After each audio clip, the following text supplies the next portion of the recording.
Yeah, dueling news. Dueling goats. Love it. Love it. Well, yo, YouTube people. Thanks for tuning into the live tonight. If you're watching this recorded, thanks for watching. Hope to have some active chat tonight. We have some good topics I think we want to cover. We have some things definitely that came up this week for both Charlie and myself. We have a big card show to go to this weekend. Actually, not even this weekend. It's a Friday. I'm so excited I can 2 days. work on a weekday. And I did not have a chance to do it yet, but I did get the notice to book the hotel for the Nationals, so I'll be doing that in the morning. Let's see, what else did I have for topics? Making mail claims. I made my first eBay mail claim today. Also milestones that we've achieved this week. I know, Charlie, you have a milestone you reached this week, right, with your listings? Yeah, we both did. So I was able to reach 3,000 listings this week. I had said last week that I think I will definitely nail that before the next show, and I was able to do that. I passed that a couple days ago and kept right on going. Yeah, I hit 10,000 feedback a few days ago. I'm at like 10,400 already. It's insane how many pile up. When you're getting like 1,000 feedback a month, it's count goes up pretty quick. And then I hit 2,000 subscribers on this channel. So thank you to all of you for subscribing and watching and taking this journey with us. It's way more fun when other people are participating. Wouldn't you agree? For sure. Yeah, for sure. Charlie made an awesome little teaser video this morning, which I watched right before we got on here tonight, and I thought it was pretty good. You've come a long way on your video skills, and getting there. Not that I'm one to critique by any measure. I don't think my videos are very good in their own right, but it's good. It's fun. It's fun to kind of kick it back and forth between us. I like it. We will obviously get to the chat tonight as well. Let me go back to, I want to go back and look at my topics. I can't see them on here for some reason. So let me see what I have in here. It'd be easier if I check my studio. Let's see. Talk amongst yourselves while I'm doing this. So it was amazing to me how quickly I guess it's not like it was overnight, but my jump from 2,000 listings to 3,000 listings was exponentially faster than my jump from 0 to 1,000. It just amazes me. Like once you kind of get some processes down and get some things into a routine and repetitive, you can really fly through some stuff, even without a scanner or anything like that. It's, I feel like it was late last fall when I was celebrating 2,000 listings, and then we're already at 3 now. Yeah, I hit. I'm at 33,934. So I'll be hitting 34 hopefully tomorrow. Should be able to tomorrow. I just looked up the topics, and everyone that I mentioned is the ones that we have. I thought there was more, but anyway, kind of a perfect segue, because the last thing that was showing on there was listing. So we were just going to talk about that. I know you were going to kind of come up with a schedule on what you're going to list. Yeah. So, when you have a lot of inventory you're looking to get listed, sometimes the biggest challenge every day is, what should I list? And if you did watch my video this morning, I know you did, but if anybody else did, that was part of the first half of my video was really about, what do you think I should list? Here's some of the options I'm looking at. What do you think I should list? Well, to help me with that decision every day, and I think to some extent it helps buyers who are on the lookout for certain things, I'm going to try and do a daily themed schedule. So certain days I'm going to list baseball as a priority. Other days I'm going to list basketball. I've got Wild Wednesday today where I'm going to go in non-sports and go all over the place. I'll have a day for motorsports, NASCAR, F1, and a day for football as well.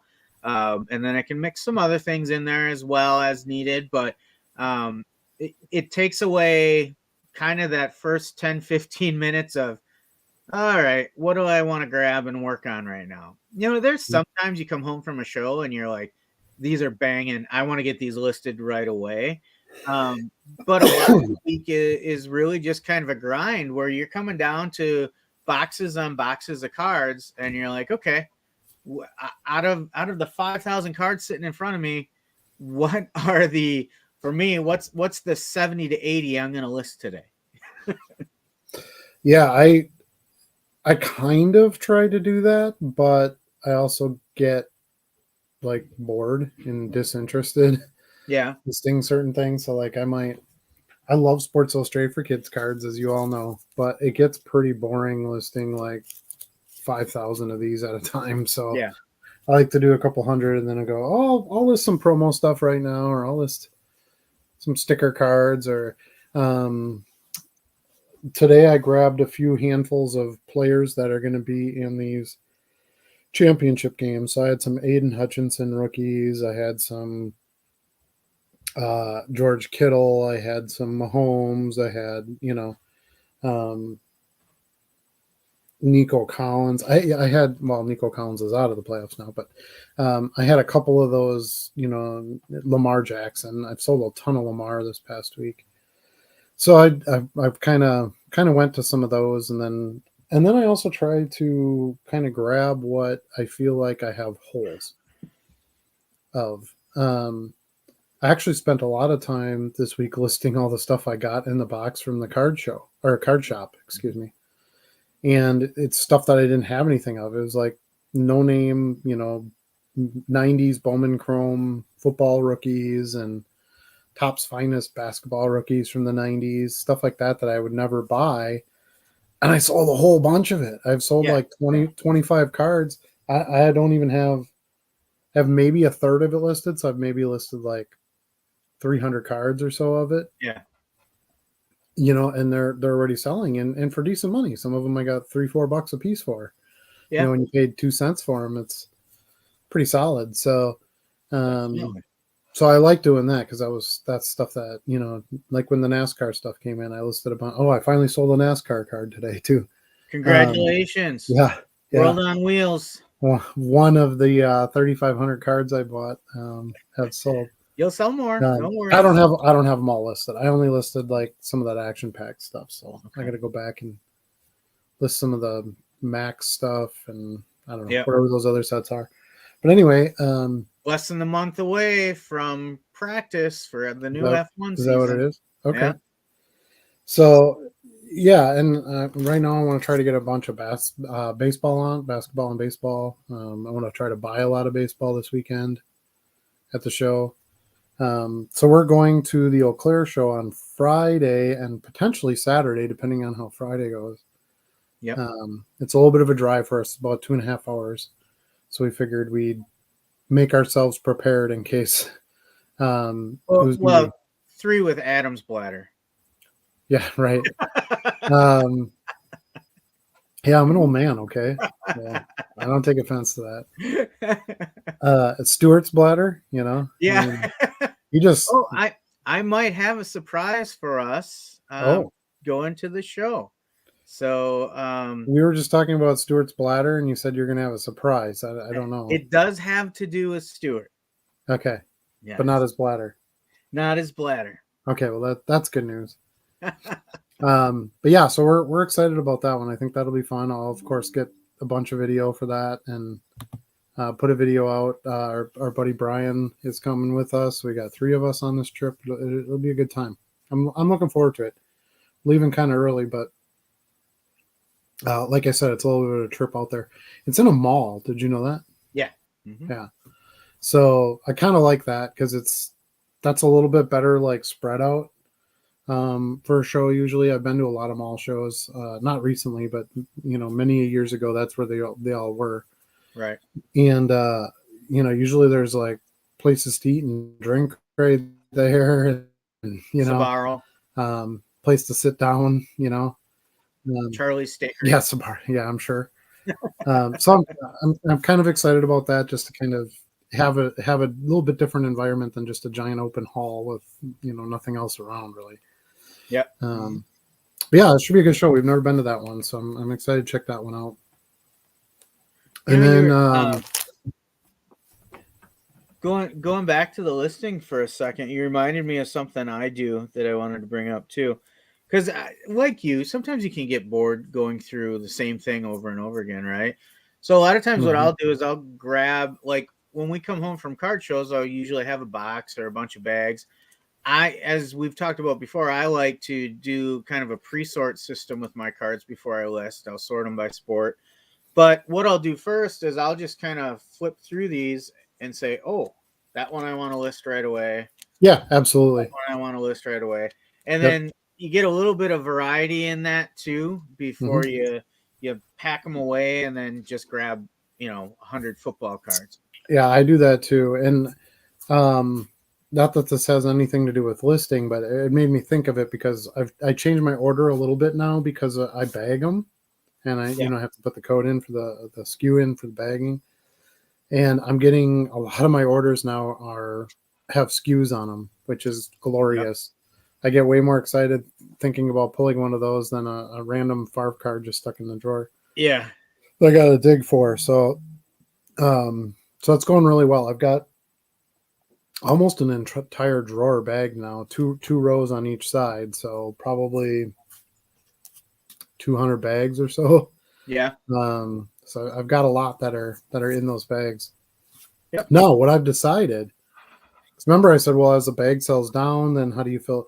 So what I'm going to do is, when I get space where a bag is sold down, or I take the last couple out and put them in a different bag, or whatever I end up doing, I'm literally just sliding all the bags forward, and then the next ones are still going to go in the back. Right. That way, I'm always utilizing the space to the best of its ability.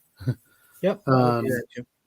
and that works out pretty well. Now, once I have I have 2, 4, 6, 8, 10.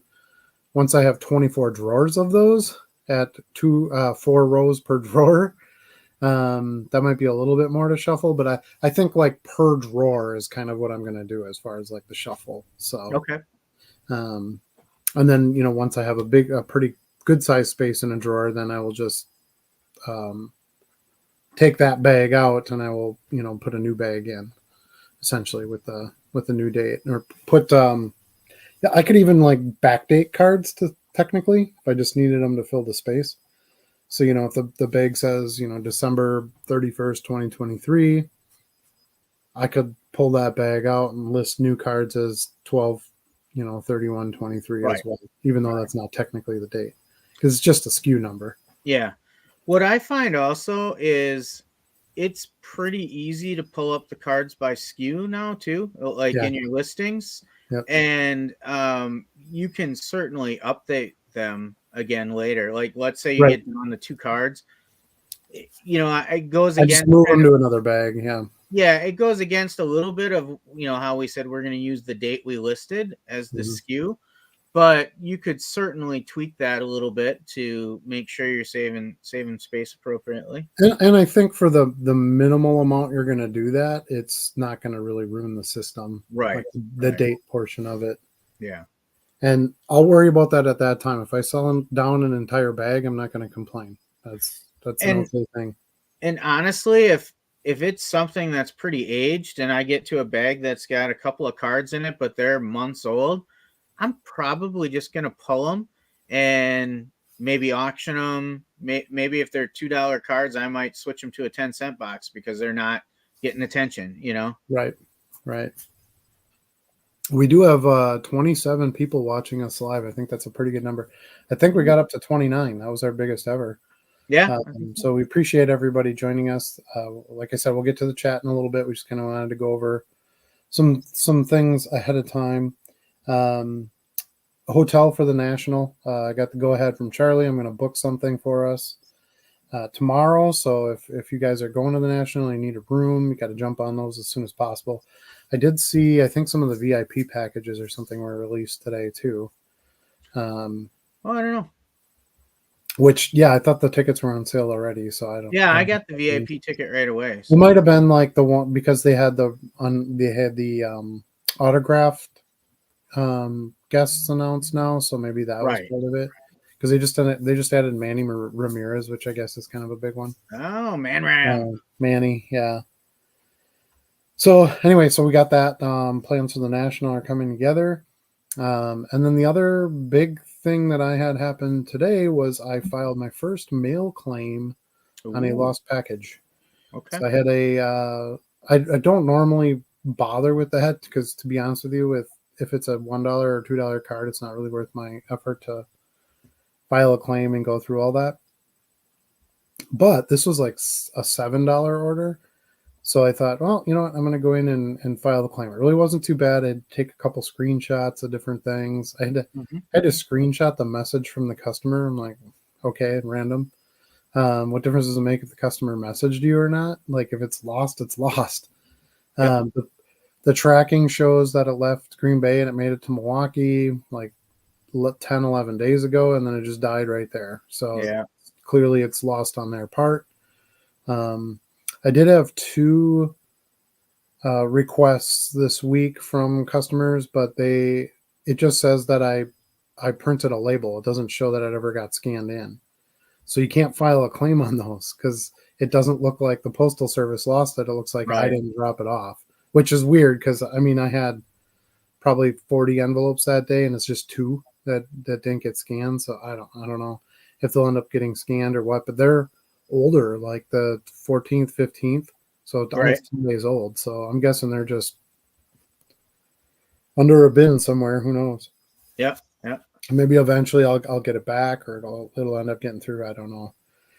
So luckily those were one was $2.50 and one was like one of the $1.99 sales. So I'll probably just end up refunding the customer and being done with it. But um, yeah, so the claim system works pretty well. It's pretty easy to fill out. They do give you like an updated status thing that they you submit it and then they accept it and then they tell you they're working on it and so forth. Obviously, I don't know what the resolution is or even that whole process yet because I just started it today. It did say I think up to 3 weeks it can Yeah, take. I think I saw that. Um, but you know, it's not too dissimilar from getting your postage back. Have you ever had to do that? I have Do like not. misprint? Okay, so if No. you do like a package label, it charges your account right away versus the Right. envelope. The envelope doesn't charge you till it scans. Hmm. Um, but let's say you misprinted or you have the wrong weight on the post-it, something's wrong where you need a new label. One of the nice things about a package label is you can just request a refund right away, Right. right in eBay. And you do that, but they make you wait a period of time because they want to make sure you're not going to use the label. Yeah. So I've done that before. It's like 14, 15 days, something like that. And you do always get the refund. I've never had a problem. Obviously, I never reused the label or anything. Yeah. Um, so I've always got my money back. So I'm like, okay, well, the process seems like it works pretty well on that side. I'll try the claim and I'll let you all know how it goes. But the form was pretty easy to fill out. So that was good news. Yeah, I've been pretty lucky. I've looked at it a couple times because I was on the brink of saying, "All right, I'm gonna have to pursue this." And then the couple of times I've looked at it, the card finally showed up for the buyer the next day. It's interesting because I'll usually have a conversation with the buyer. I'm pretty good about checking in with them before they're asking about it, and I'll be like, "Hey, did it show up today? Here's the latest I see on the tracking, yada yada." Um, and then there's eventually a point at about 14 days, 13 to 14 days, those really long ones, where I'm like, all right, if it's not there tomorrow, we'll engage eBay because I believe it's for 15 days before they'll take action on anything. Yeah, I think Um, I thought it said 10 days when I no, was it's filling it definitely out. longer than that. Okay. Um, Yeah, but you could be uh, right. but Maybe that's for a lost. Well, that that would could still be be. lost. Uh, Anyway. anyway, but the ironic thing is each time I've gotten to that point and I've been like, all right, I'll engage eBay in the morning. We'll start a refund and a claim for both of us. And suddenly the card shows up. Right. Yeah, it's always when you're on your last moment of breath that things work out. So, which Well, is and good. typically the Now, card shows I delivered too. I will say when you start getting to shipping 4 or 5 thousand cards a month, your numbers on the stuff doesn't get there goes up too. So Sure. Yeah. it's a little harder to just stay in front of everything and say, hey, did this show up? Did that? I could spend all day just doing stuff like that. So now, good news is I have a pretty solid regular customer base. And one of the two that I had that were the cheaper dollar cards was a good customer of mine. He's like, dude, I don't know what happened. This one never showed up. And I'm like, okay. Now I give him his $2 back. I guarantee you he'll order like $20 worth of cards this week. So it's, Yeah. basically just threw in a freebie to him. Yep. But yeah, I'm excited excited, not excited that I filed a claim. Didn't ever want to have to do it, but Yeah. I think it'll be good to kind of see how it goes. I don't know if anybody else has done that yet, but it should be an interesting experience. So those were kind of the main things we wanted to cover a little bit tonight. I think we're ready to get into the chat here. We're going to get behind pretty quick. We have Yeah. 32 viewers right now. So I think the only thing I would add into that is we talked a little bit about the eBay sellers notification that they're aware of the winter weather delays. I think a lot of us, I know I did, try to be proactive to an extent and let customers know there was probably going to be some delays. Looking over eBay's notification, they've said if your business is impacted, they'll automatically protect you with your late shipment rate, your valid tracking, upload rate, all of those metrics things. But the interesting thing is at the end, they also say, we'll also remove any associated negative and neutral feedback on these cases. Well, that may be only if a buyer files a case. I don't know how they would handle that if there's not a case filed. Like my case for this morning, I got my first negative feedback. Card took 12 days to deliver. The tracking just disappeared after it left Green Bay. But it did show up yesterday, and the buyer said, "Hey, card was great, but if I knew it was going to take this long to deliver, I wouldn't have ordered it." Negative. So I don't know what recourse I have with eBay on that because the buyer didn't file a claim or anything or open a case. So I know my approach is going to be I'm going to give that buyer a cooling off period, and then I'm going to approach them and say, "Hey, I apologize for the delays with USPS, but I shipped it right away. I was in communication with you every day. Are you happy with my portion of the transaction? And if so, would you consider a revision on this?" If they don't, then I think I'm going to look at this a little bit closer and see if eBay is actually going to do anything. well, you have to look at it this way too, though, right? So let's say you're a big box store. Let's say you're Home Depot, right? Somebody orders something from you and you ship it on time, but FedEx loses it or damages it or whatever. Yep. That customer is going to come on and say Home Depot sucks. Yeah. When literally so it really doesn't matter if you're big, you're small, it's going to be a reflection on you with that end result because it's the customer's experience. It's unfortunate. I have a negative too, and I kind of just wish the customer would have just messaged me. Like I'd probably figure something out. Like why would you just leave which is 99% of what most people would do is be like, "Hey, this didn't get here," or "Hey, just so this had a crease. Can I send this back?" Or ask for a refund if they don't like the card or whatever. And it's like the one that I got was on a vintage card, which is not weird because there's so many ways a vintage card can be different, right? Yeah. And it was a 1970s Gale Sayer, 1970 Topps Gale Sayers card. The buyer paid like $15 for it. Now that's normally like a $40 card. Okay. Mm-hmm. So clearly it's not pristine mint condition. The pictures are of the exact card that I sent out. creases and everything. Noted on there that there was I don't think there was a crease, just kind of, some soft corners and, normal wear and tear type of stuff. And he just left me a negative, oh, card wasn't in as good a condition as I thought. Could have been a better experience or something like that. And I'm like, you can send it back. You Right. just send it back. I'll give you. So I reached out to the guy and I'm like, hey, because anytime I would get a neutral or anything like that, I would reach out to the customer and say, hey, how can I make this a positive experience for you? You have to be careful because you cannot ask them like straight out, change your feedback to a positive, right? eBay doesn't permit that. But I can say, how can I make this experience a positive one for you? Oh, well, you don't take returns, but I'd want to return. Well, I'll take returns. So here's a return. Here's a label for you to ship it back to me. I'll send you I'll ask that you have a positive reaction to our experience then, or something to that effect. Yeah. Anyway, and usually that will kind of take care of it. But this guy was like, I messaged him. I'm like, oh, I want everybody to have a positive experience. I said, you can send it back. I'll pay the postage for you to mail it back to me. And he's like, nah, forget about it. He's like, I was just disappointed. That's all. And I'm like, okay, random. So you're going to keep the card. Like, I don't get it.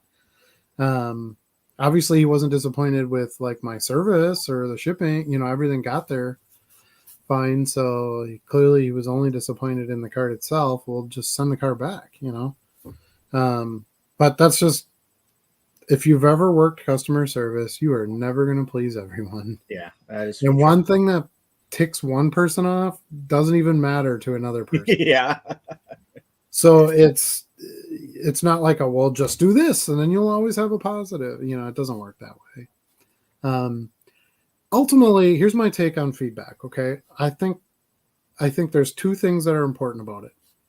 One, it's not really for you or even the previous customers. It's for a future customer to look at and say, how's this guy do? What am I going to face if I get into it with this seller? And two, you need to respond to every feedback, not positive ones, obviously, but unless there's something worded in there like, oh, could have been shipped faster or something, but otherwise the card's great.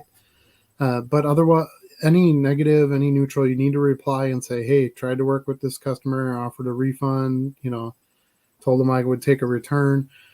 Because if I was a customer and I was looking at somebody to buy from and they had, 15,000 positive and 1 negative, I'm going to be like, yeah, okay, this guy's just fine. You have to use the law of numbers there.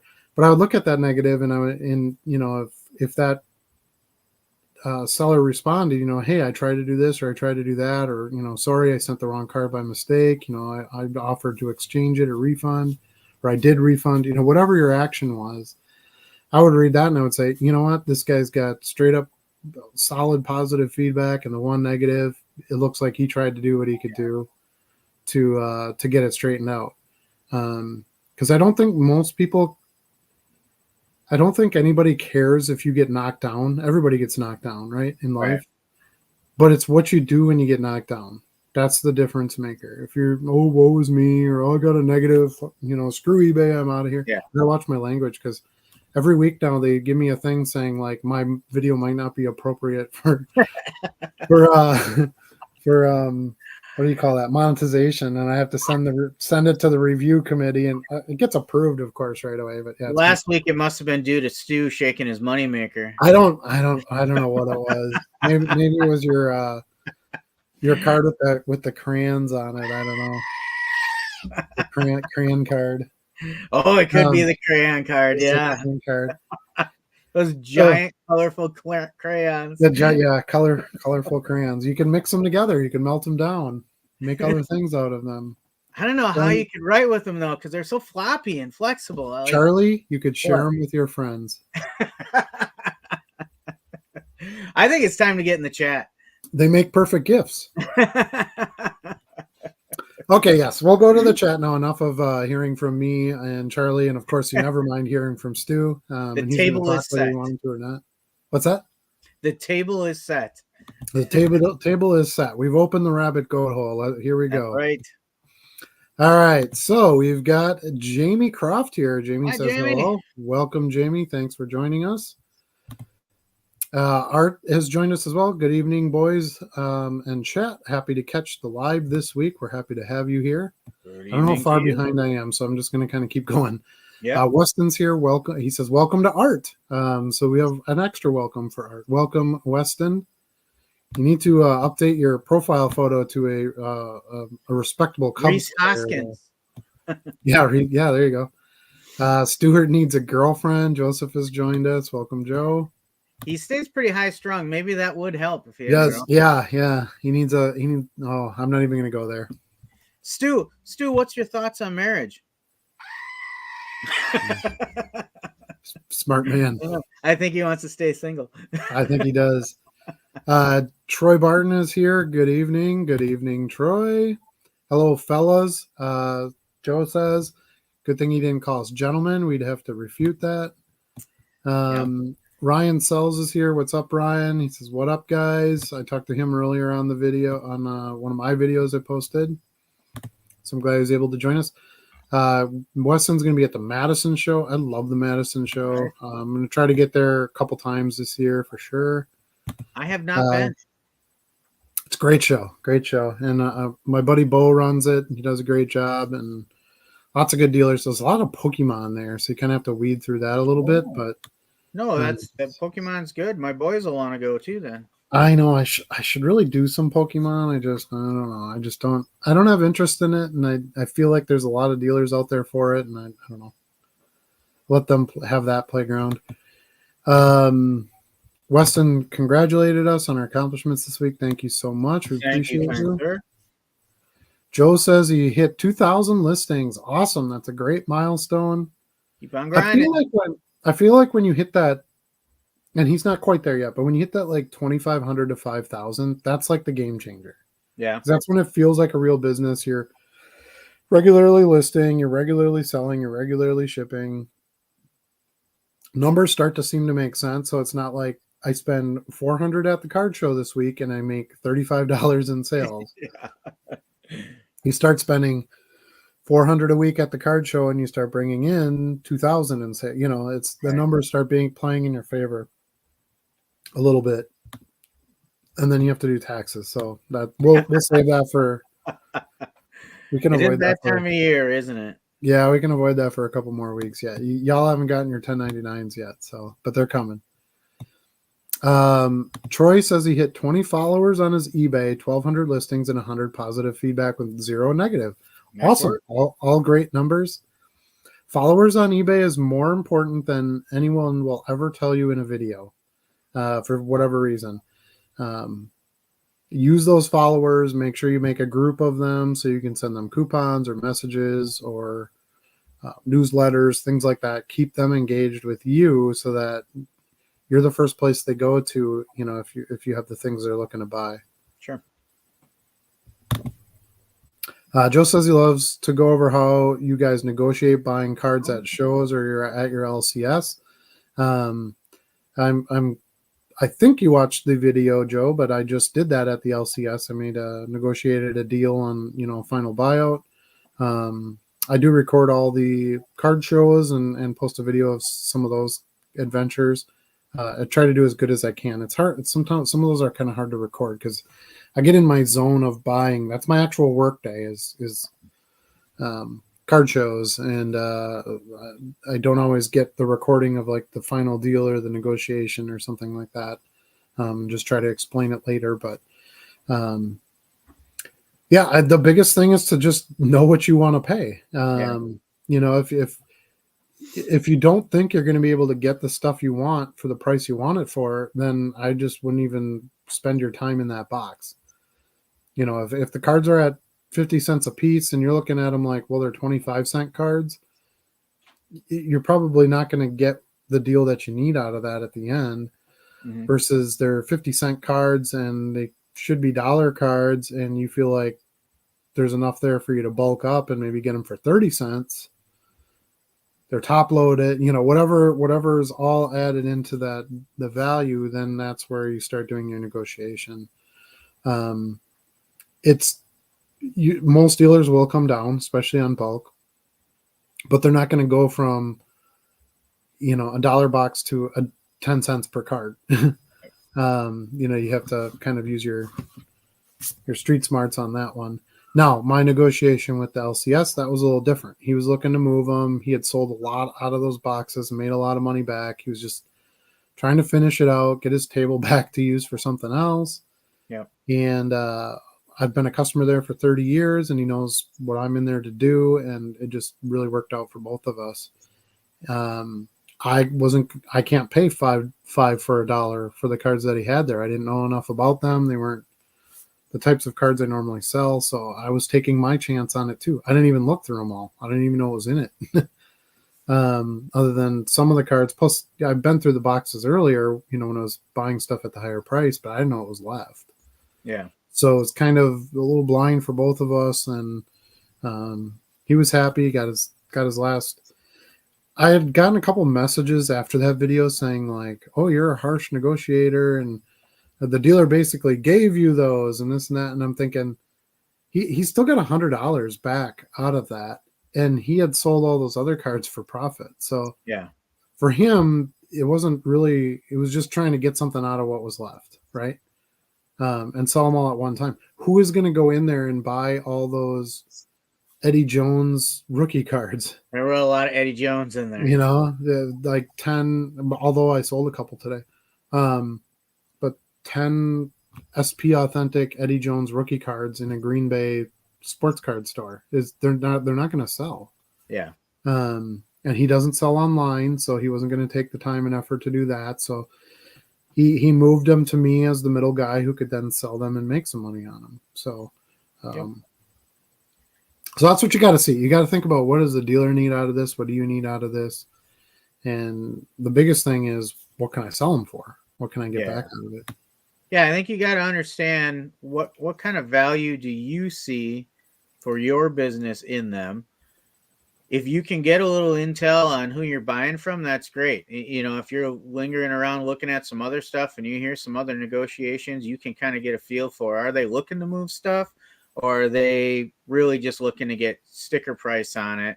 And then the other thing, I think the most important rule to me, and I think the hardest thing to really build up your dedication to this rule is, you need to go in understanding what your walk away point is and stick to it. Mm-hmm. I think the card shows that I've come home feeling less excited about are the ones where I said, I told myself I was only going to pay X for these cards at that table, and the dealer got me 20% over that or 30% over that. Like, that's typically not a win for me. And now I've gone from making a lot of times 50 cents a card to 10 cents a card. Right. So, you got to know that going in, and it's the hardest thing to do is really stick to your guns on that. I think, especially as a newer negotiator and buyer, you're excited. What's the old Tommy Boy thing where he's trying to make a sale? I'm excited. It's like my pretty little pet, and I hold it and I stroke it and I kill my buy. I kill my pet. I kill it. Yeah, and you know what? Sometimes they're going to do better than others. Like, that's just the luck of the draw when you're at a show. Yeah. Or even your LCS for that matter. Now, Charlie and I know from doing this long enough, Charlie, I consider you a veteran now. Isn't that scary? You're like an old man in the club now. I consider myself an intermediary. Intermediate. Okay. Yeah.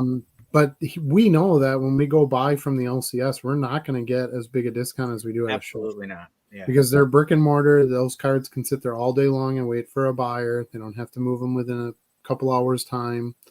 They have a lot more expenses, overhead, insurance, employees, blah, blah, blah, which is why most of us don't own a brick and mortar. So, when I go in there, I want to buy stuff for my LCS. Those of you who saw the video, you can see why Mike's a good dude.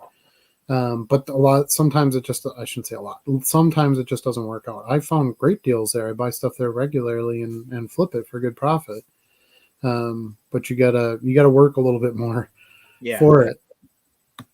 It's a great spot to stop, like as filler in between card shows. Really, for me, is it's my primarily what I lunchtime do it. stop a lot of times. I'm like 5 minutes away Mhm. in my office. I'm like, oh, I got nothing planned during lunch today. I'm gonna go through Mike's dollar cards or Mhm. Mike's pre-sorted counter cards. Like that's nice too. Like I bought a bunch of Barry Sanders. They were all picked out for me, set Mhm. aside, ready to go. All I had to do was decide, can I get the right price for them, because they were Yeah. all ready for me. Yep.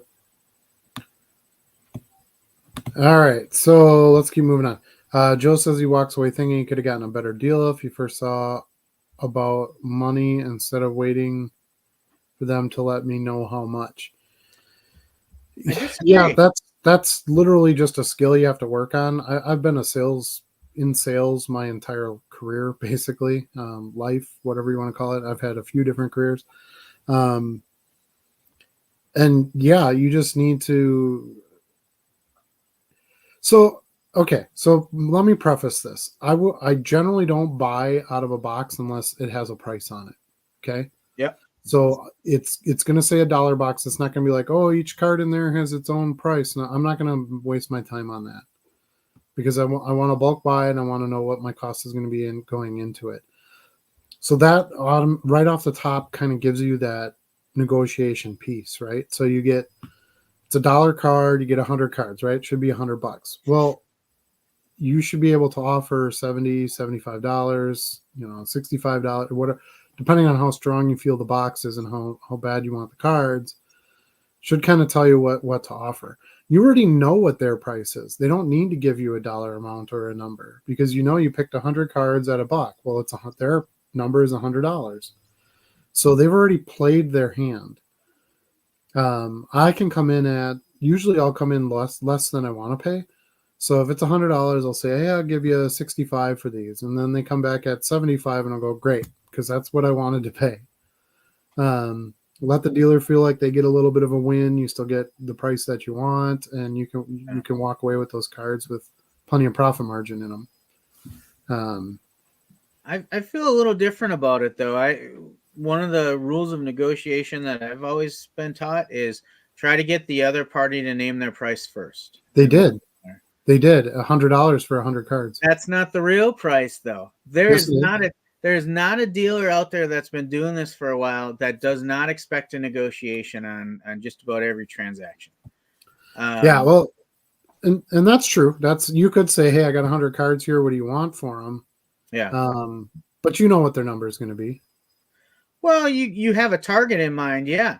But I would say that there are times when I get an answer at either end of the extreme. I may go grab 100 cards out of a dollar box, and I'll be like, "Hey, I grabbed 100 here. I got a good stack here. You got any room to move? What are you thinking?" And they may say, "Well, 95 is good." And then I'm like, yeah, I'm not quite there, and we'll start negotiating. Other times, I'll get a dealer that will say,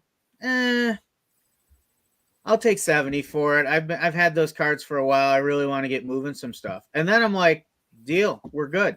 You Sure. know? So I do like to try and get a feel for that dealer and try to get them to name their next price first. Yeah, you're Yeah, right. They're listed. You have a starting point in that sense. But right. I do not go to any table and say that's really what anybody expects to be paid for those. Right. Unless you're Well, getting one card. right. They do if you're buying a single. Yeah. Um, I don't have any problems at all throwing out my number. Usually, what I'll do, and you'll see this in my videos, I'll take the stack and I'll say, "Hey, I got 100 cards here. Would you take 65?" Right. Because I want that. I want that first spot. That's what I want. That's less really than what I really want to pay. Right. That because most of the time, what they're going to give you is that 70 to 75%. Mm-hmm. That's about the best discount you're going to get anywhere. So if I let them say the number, they're going to say 70, $75. feel compelled to basically pay that, versus if I offer the 65, sometimes they'll say, sure, I'll take it. Yep. I end up with a few more bucks off, or then they come back. I like to have the dealer feel like they get the win at the end of it, because part of this is building those relationships and stuff Agreed. too. So they asked $100 for it up front. They were very forward with their pricing. It was right on the box. I came in saying this is what I would pay for these, and then they usually will come back with, I want $5 more or whatever it is. Yep. And I'll say, great, sounds good, good deal. Yep. And they come out with the last number. Yet I still get the price either as way. well. Yeah. Yeah, so neither one is wrong. We're not saying that. Neither of us are right. Neither of us are wrong. And I've done the other approach too, where I've let them give me a number first, depending on what I'm buying. But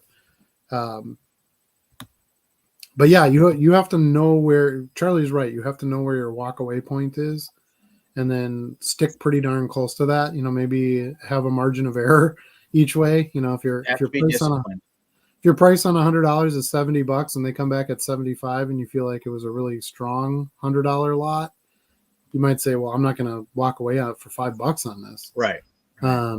Or consequently, what I've done too is I'll say, hey, okay, fine, I'll give you your 75, but will you throw in that soccer card or whatever? Yeah. And the try throw-ins. I'm a big fan of the throw-ins. Yeah, try to get something tossed in that's extra. Those free soccer cards I got from the dealer where you beat me to the soccer box. I mean, I made $30 off of just those cards. Look at the two vintage I got at the last show, the Three Stooges and the Gunsmoke. I sold the Three Stooges for 10% of my buy price at that table.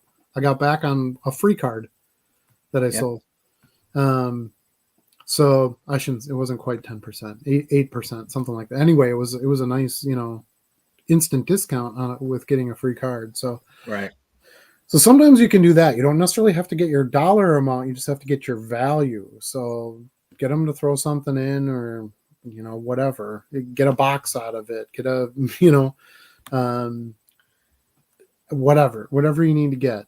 To try to make that deal. And like you said, are they top loaded? Are they sleeved? That all, adds some value into the transaction as well. Yep.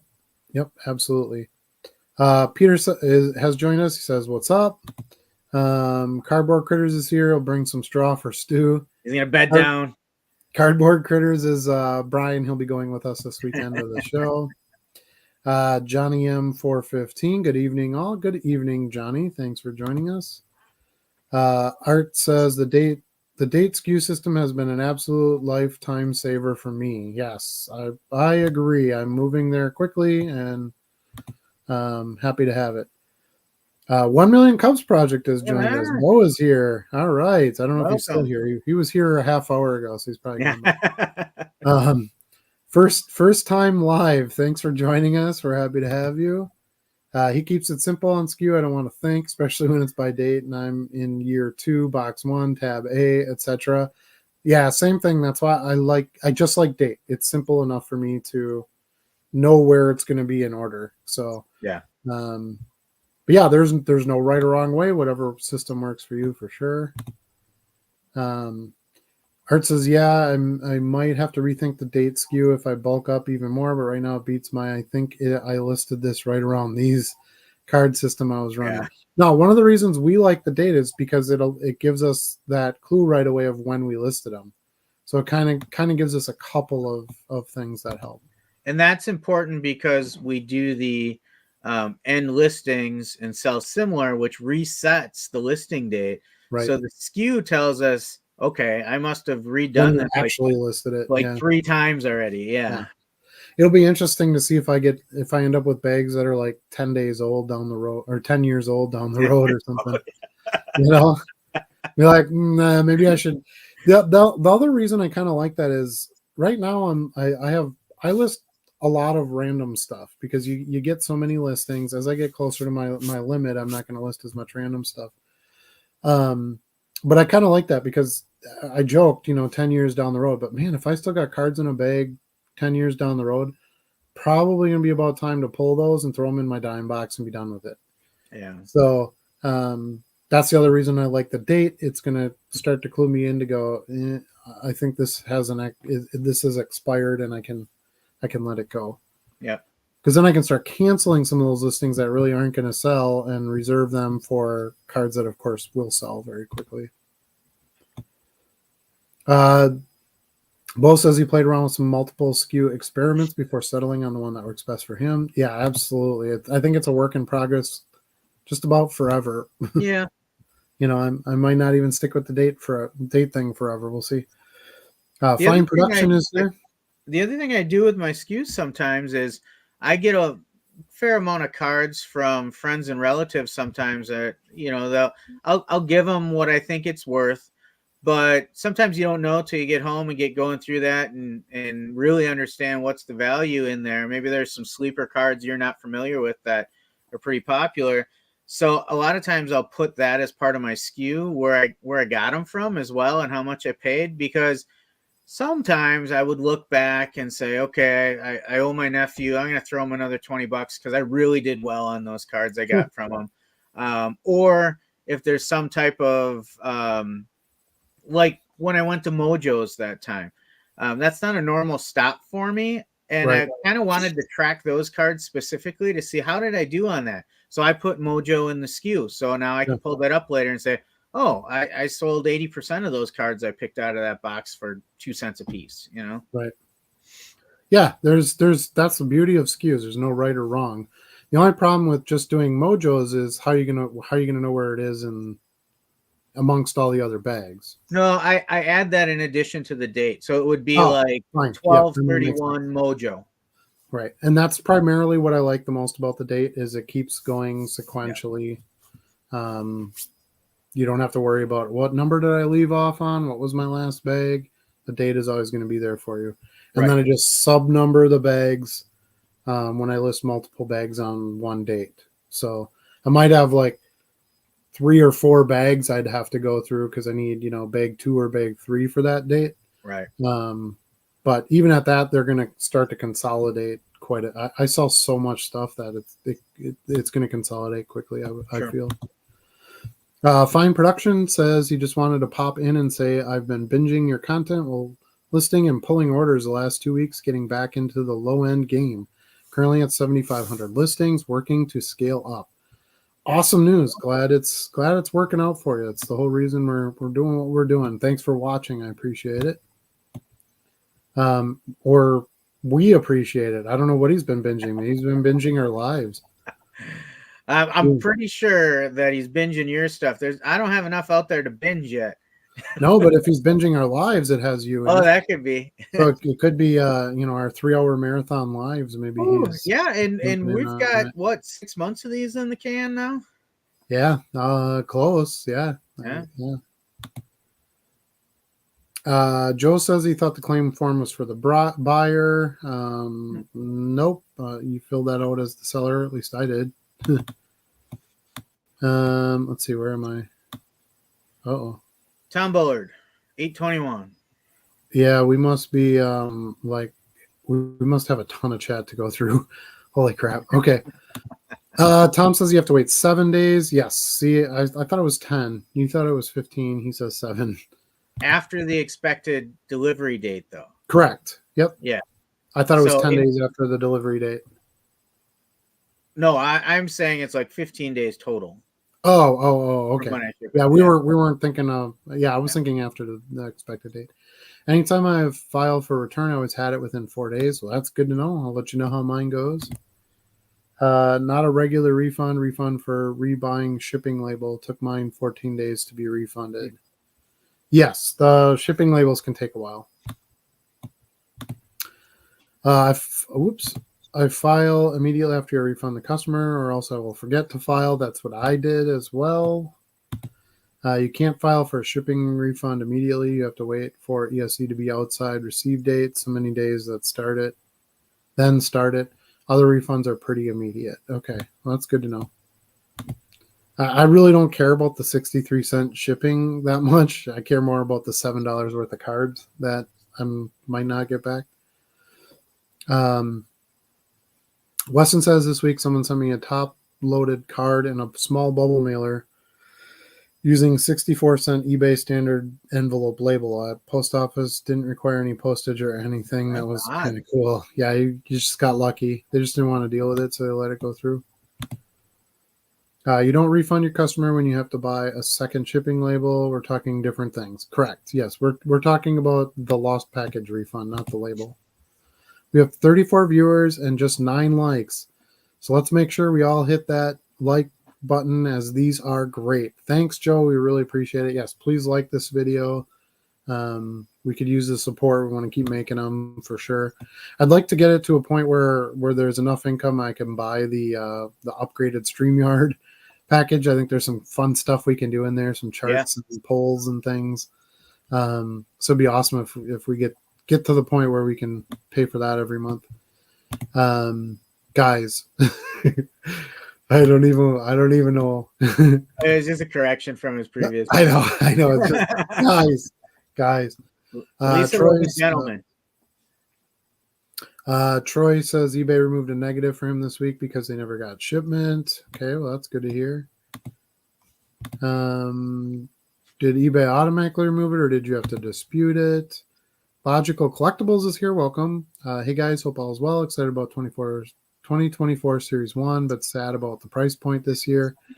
Yeah, I heard it went up. So that's just basically everything in the entire universe. I'm still on the fence if I'm going to get it or not. Traditionally, that's been, I'm a big fan of flagship. So this year I thought about it a little different, though. I actually thought about grabbing a couple boxes and just putting some rookies away for a while and then selling the rest. In the past, it started out as collecting them. And then last year when I got some, I really just moved to sell all of them. So I'm starting to evolve a little bit the way I think about them. Sure. Yeah, absolutely. I don't really buy any baseball rip product other than I love the holiday megas. Yeah. I'll usually buy a couple of those. I do like the big league product at $35, $40 a box. It's awesome. It's got great little cartoon drawings. There's foils in it. There's numbered cards. It's awesome product. I'll be buying some of that.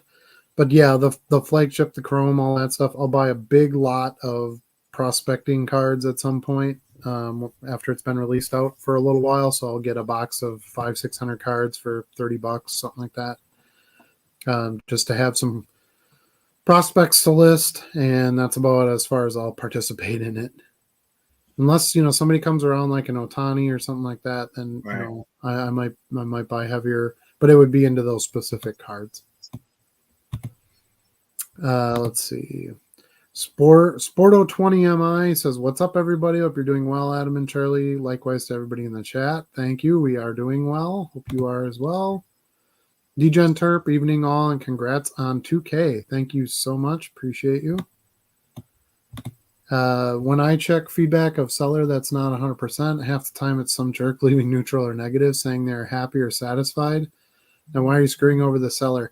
Right. Ironically enough, I actually had this happen to me this week. I had a customer make 2 feedbacks. One was positive and one was neutral, and both of them said the same thing, like, awesome, got my card, love it, blah, blah, blah. And I'm like, I think maybe you left the wrong feedback. And so I just sent a revision request and a message to the customer and said, hey, I'm so glad you got your cards and you're happy with them. I think, maybe you left the wrong feedback. And I got a message back right away. Oh my gosh, I'm so sorry. I clicked the wrong button, and, I'll go correct it. I hope it doesn't screw anything up for you. And I said, yep, no problem. It happens all the time. I wanted to make sure your feedback was accurate to how you feel, The biggest thing would be not to jump on them and be like, what are you doing? You left me a neutral, I'm blocking you and blah, blah, Right. Don't overreact either. Sometimes things just happen. You make mistakes, they make mistakes. If the comment is positive, you can generally say, hey, I send a revision request and say, hey, I think maybe you clicked the wrong radio button on this one before you hit submit. Sporto 20M says they just became a top-rated seller. Question about top-rated plus that I'm having difficulty with clarity. Is the 10% discount and final value fees 10% of the 13%? So like 1.3%, or is it 13 minus 30? No, you're correct on the first one. It's like 1.3%. So if your final value fee was 20 cents, you're going to get like 2.5 cents, 3 cents. They do round it up. I've noticed. So you end up kind of squeezing a little bit more out of it. But yes, that refund is based on just you get 10% of the final value fee. So if your final value fee is 20 cents, you get 2 cents. Does that make sense? I'm a poet and didn't know it. All right. When you go to the Eau Claire show, park on the Hobby Lobby end. Ooh, good to know.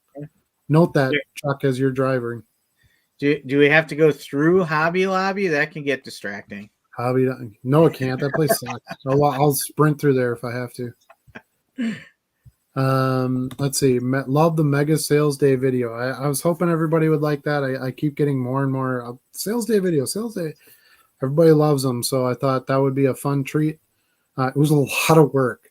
I thought it was kind of a fun one to do, just because then you got to actually see what my Monday looks like, and a reason why I don't make videos on Mondays. It's insane.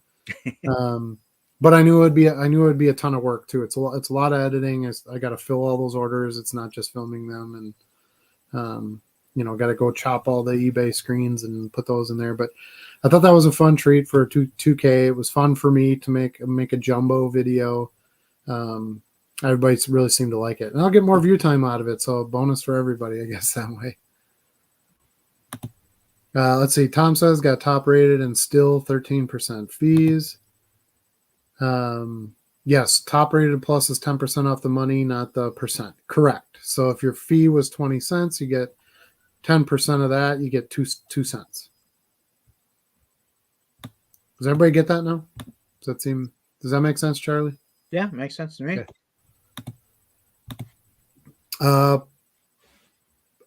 Plus didn't see that after thumbs up. Okay.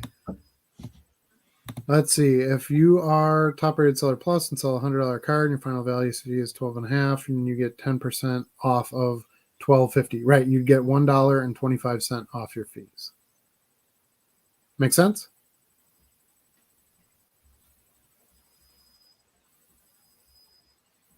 Okay. Just want to make sure you're with me here, Charlie. Yeah. Okay, cool. Thanks 1,000,000. I like your daily podcast shows. Definitely. Yeah. I'll give him a plug. If you haven't seen 1,000,000 Cubs projects, he does have a daily morning vlog. He gets into some fun stuff every day and some good topics. He's a full-time low-end card seller and does a great job, runs a good business. And he's also trying to collect 1,000,000 Cubs cards, so I can completely respect that. He was going to collect 1,000,000 Brewers cards, but it turns out they didn't make that many. So come on now. Why are you going to go there? I didn't say a word. There's only like 100 Brewers cards or something. I don't know. They never sell, so. Offer free returns, and it solves lots of issues. Customers trust seller more, I feel. I do. Correct. I agree. Free shipping is the way to go. Let's see. No problem. Sorry if I initially added to the confusion, not reading your question properly. Let's see. I think I'm going to skip ahead here a little bit. Art Green says the biggest challenge for him now is, as he expands on eBay, is not only looking at the raw dollar amount he could make on a deal, but time investment. Time is a cost. Yeah, absolutely. But don't look at it as like an hourly rate. So Americans, we as workers, we've been kind of bamboozled over the years to think about your time as an hourly wage, and that's a very poor way to experience life, in my opinion. And there are going to be times where you do more work in a day and get less money for it, and do less work in a day and get more money for it. So it's not right. It should. And I mentioned this in the past, and it's still, I talk to people about it in person too, and it still blows people's minds. But when you run a business like ours, which essentially can make sales 24 hours a day, do you know how much money you have to sell in an hour to make $50,000 a year? Oh, we talked about this before, and I don't Hmm. remember the number. It's $6.25. I was gonna say 5. $6.25. So that's all you have to make per hour on eBay. But you have to do that every hour of the 24-hour day. So if you want to break it down by hours, you can break it down to that. Um, but most people would say, I'm $6.25 an hour. That's not enough for me to make a living, blah, blah, blah, blah, blah. But do you realize that when you're sleeping at 2 a.m., you're making a sale? You're not really working, right? I love waking up to more sales. The, That's the, the a last great couple feeling. nights, it was a little slower overnight. And then this morning I got up and I had like a ton of sales. So Yeah. yeah, it's strange sometimes how that works. Sporto says, Art, I feel that I'm in the process of looking for a new job and looking to move to the Twin Cities from Michigan. Plus, I have several thousands of cards I'd like to post and sell. Time is a factor. Yeah, absolutely. Especially if you don't do this full time. Time management is going to be your key. And the Yep. bigger you get, the harder it's going to be. Because once those cards sell, you have to come through with the customer service part and the shipping and the logistics and blah blah blah, packaging, materials, all that kind of stuff. Yep. Tom says new record of chatters. Now go that like button like you're making Smash that Steve button. the Rabbit Girl proud. Wazza! In honor of the Super Bowl coming in a couple weeks, I had to throw one of those in there. What's up? We've been doing that all during the show, though. Like, That's we true. that's never gone away in our That's lives, true. has it? And no, and you know what? It's not going to, Chuck. Never going to. It's here. It's here, and deal with it. Bo says he hates negotiating. Comes up with a number he will pay. Seller names his price. I name mine. If it's different, I walk. Inventory that I'm buying is a dime a dozen. I can get it from the next guy. That's true too. I will say there are times though where there's much better stuff than others. Yeah. And kind of like what somebody pointed out earlier, time is money too. If I spent 2 hours in those boxes grabbing all those cards out, and I got $100 worth of cards, I'm not going to walk away for $5 Right. in most cases. Well, what I'd rather do if I feel like I'm not quite getting my value out of it, then I'd rather get something else tossed in and make up my difference that way. And most of the time, the dealers will they want a certain dollar amount. They don't really care about how many cards you take away with you. So, but I can see it both ways. Never enough time in cards once accumulate so many. I got to stop buying or I'll seriously never have the time. That's part of it. And buying is so much fun. CSW has joined us. Yo YouTube. Yo CSW. Western wants to know, does anyone use an auto scanner and Card Dealer Pro? Recommendations and a cheap scanner. Cheap scanner is not a thing. Yeah, not really. Not if you want any quality and speed. That does well with sleeves and top loaders.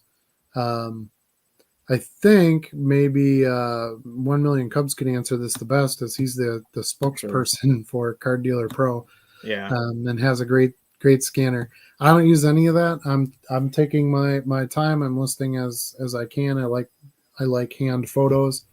So I'm not the best person to ask for that. Yeah, for me, because I am thinking about upgrading to a scanner. I'm just going off. I trust Car Dealer Pro's recommendations.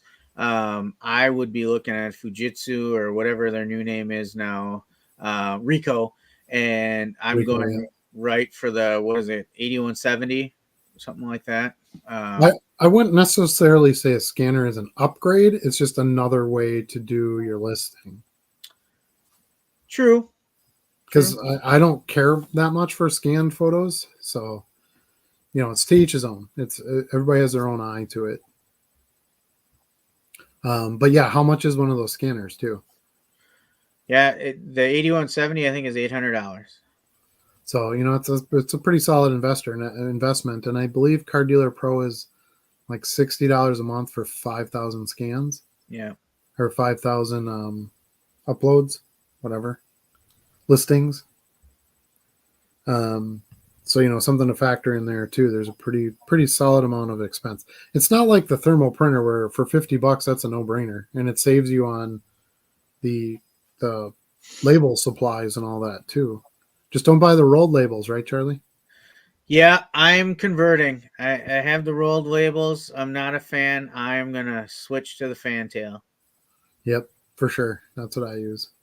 Buy the 4,000 ones. It kind of stinks because it's too long on the fantail, but Okay. man, they're a pretty solid deal. Yeah, there's I can two send you things. the link. I was going to send you a link and I forgot about it. So There's two things I noticed about the roll labels. One, they're about 2 cents more a label, and yeah, two, they're a little which bit. is about 3 times the cost because Yeah, it should be about a penny. yeah. And then they're a little bit bigger than the fanfold ones too. Interesting. I did not know that. Yeah. I mean, it's marginal. I would say less than a quarter inch total width difference. But when I put it on the envelope, I noticed the roll ones go almost border to border on the envelope versus the fanfold ones gave me a nice little edge, kind of a Yeah, frame.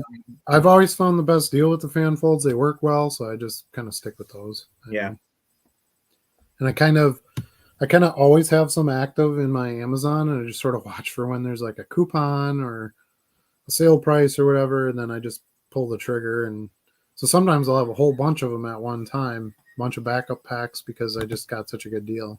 And, You're going and, to use we, them all eventually. and we should probably take a second because the thermal printer is still new to me. It's still a new toy. So some might be wondering how I'm liking it, what I think about it. I have to say it was some good advice. I think it's a good investment. No way. Especially, it doesn't cost a lot. It prints off faster, quieter. It's more cost effective. So it definitely does make a difference. I would definitely put my stamp of approval out there if anyone was looking to make decisions about what upgrades should I start with. I think the thermal printer is high up on the list. Yeah, for the cost to get into it, and like I said, it saves you on the shipping supply or on the Right. label supplies. Yep. Um, so even your $50 up front, but it's saving you money. It doesn't save you Yep. time. Well, it does save you Well, some it saves time. time. I don't have to tape Yeah, envelopes anymore. I'm yeah, not cutting labels off of my, bright paper printouts. I'm not taping the labels on. It's definitely faster, yeah. I which would which think for I sure. appreciate when it's 11:30 at night and I'm like, I just gotta take care of these last 5 cards before I go to bed. Or I wake up in the morning and I'm like, I've got 10 minutes to sneak downstairs and send these cards out before I have to leave for work. It makes a difference in those situations. Yeah, well, yeah. You're crunched for time, so Yeah. you're not just sitting there all day, working on this stuff. Adam picked something up from those pesky Jedi. While in the 501st, I see Jedi mind tricking the sellers. Yeah. It, Not really. I mean, I get what you're saying, but yeah, I don't want to have any kind of underhanded deals or anything like that. I just want. I think the reason I like to give my number to the dealer is because I state my position right off the bat. I like to have that first jab, if you will. Tom's Um, on to something. Like I hadn't noticed this before, but a lot of times if I observe you at a table, you're like, you don't need more than 20 cents a card right, on this. right. These are not dollar box cards. These are 50-cent box cards. A-Fine Production uses an ES400 and it's okay, but you should get the Fujitsu, which, as Charlie noted, is now Rico. Scott agrees with Charlie. Sometimes you get a way better deal than you think if you can let the dealer lead. Yeah, that's probably true. I did that with that big buy I did at the Green Bay show. Those were all dollar box cards. Yeah. And I got there and he's like, hey, I'm doing these for 50 cents now. So, um, that got me in to buy a bunch of stuff. And then obviously because I got bulk, I was able to negotiate it down to 30 cents for a top loaded card. So whatever, as long as you get to a price you're comfortable with where you can make your margins on your resale, that's really what matters the most. Personally, I really take the rollers out and just take pictures if I'm not comfortable with running the cards through raw. Weston, thank you. Fine production. Do you keep the rollers in for top loaders then, or take them out? I want to get something, but I'm also scared that if I cheap out, it will damage the cards. Yeah, that does not sound like fun. For me, I think of it as I'm probably going to use a scanner more for the bulk $1.99 cards, up to Yeah, $3.99, something like that. Those are the ones that I really want to fly through and not spend a lot of time on. If it's a higher end card, I'm probably still gonna take a picture on the side because I might put it up on a stand in my photo box or something like that, right? and you have to realize this is just taking the pictures. It's not listing the card. It's not Yeah. doing any of that. It's simply just taking a photo. So I don't know how long it takes you to take a photo on your own, um, but it shouldn't be adding that much more time than it would, to scan it and have to go to your PC. I like the fact that I can take the photo and it's right in the listing, and then I just hit list and I'm done. You can't right now. You can't do that with any kind of scanning device where you scan it right into your eBay listing. That would be a game changer for me. You take the picture within the listing, right? So you Yep. start to create a listing or sell Yep. similar, and you take the picture while you're in the listing. See, Yep. I don't do that. I take the picture and then I go do a listing. Yep. And then in your case, the scanner would probably make more sense. Yeah. Although they're not going to be on your phone, but I think, like you said, you could send them to Google Drive or like a something. Google Drive or some sort of cloud. Yep. Yeah, I do the listing. I don't take the picture in the eBay app. I go to my camera, take the 2 photos, go back to eBay, hit the little plus in the listing, and add my 2 pictures, and I'm good to go. Or 3 pictures, whatever it happens to be. So it takes me put a card down, snap a photo, turn it over, snap a photo. I mean, it takes you like of the 35 seconds it takes me to list a card, it takes me maybe 4 or 5 seconds of it to do the photo. And the photo, I have a good phone, a good camera. I have my lighting figured out, when I'm doing it, and it's very rare I even have to ever resnap. I get pretty much a quality picture every time. So I'm not against scanners by any measure. If that works for you, that would be then that's what you should do. Then you should buy a scanner. Also, would you say it's a pretty big time saver using scans and Card Dealer Pro compared to listing on eBay via computer and a phone?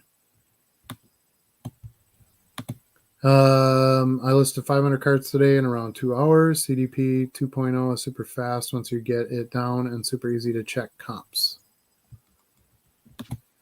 Bo says absolutely, but I also sell cards full time. If you're just doing it as a side hustle, you have to do the math for yourself and what you want to spend versus what you think you'll sell. Yeah, absolutely. I think the $60 a month kind of turns me off on the listing program. I'm here all day. I list 400 or 500 cards a day in a couple hours, and it doesn't really cost me anything. So let's see. I've been binging the lives and the videos. See, there you go. There's a lot of Chuck time in there too, Getting and his Charlie fill. and Stew time. Yeah.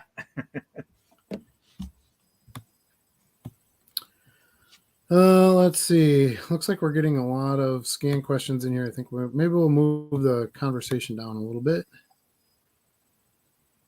All right. Matt says, park in the back behind Hobby Lobby on the west side. You will see all the dealers' vehicles parked there.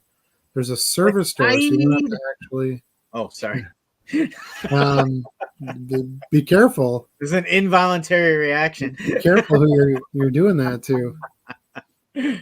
I forgot what I was going to say. Oh, use the service store so you don't have to go through Hobby Lobby. There you go, Charlie. Oh, okay. Logical wants to run a poll. Which is more triggering, wide right or double doink? Wide right. I'm wide right. I would say laces out. The first thing I thought of when that field goal went wide right is, oh, Scott Norwood. Yep. Yep. I have $136.98 daily to make 50K on a whiteboard. See, there you go. He broke it down to a daily amount. Okay, that works too. Wide right is twice now, Super Bowl 25, then again in this past weekend, although we had plenty of shots before Bass shanked it. Yes, I would say that there were lots of things the Bills did or didn't do that cost them that game.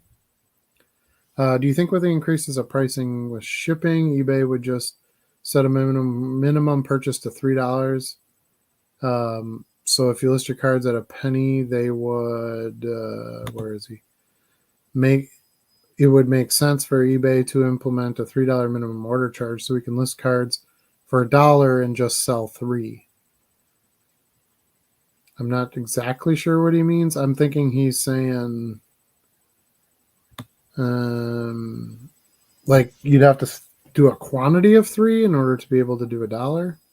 I think he's more focused on a minimum dollar amount per order, and then you could just do quantities to reach that. Okay. Yep, I see what you're saying.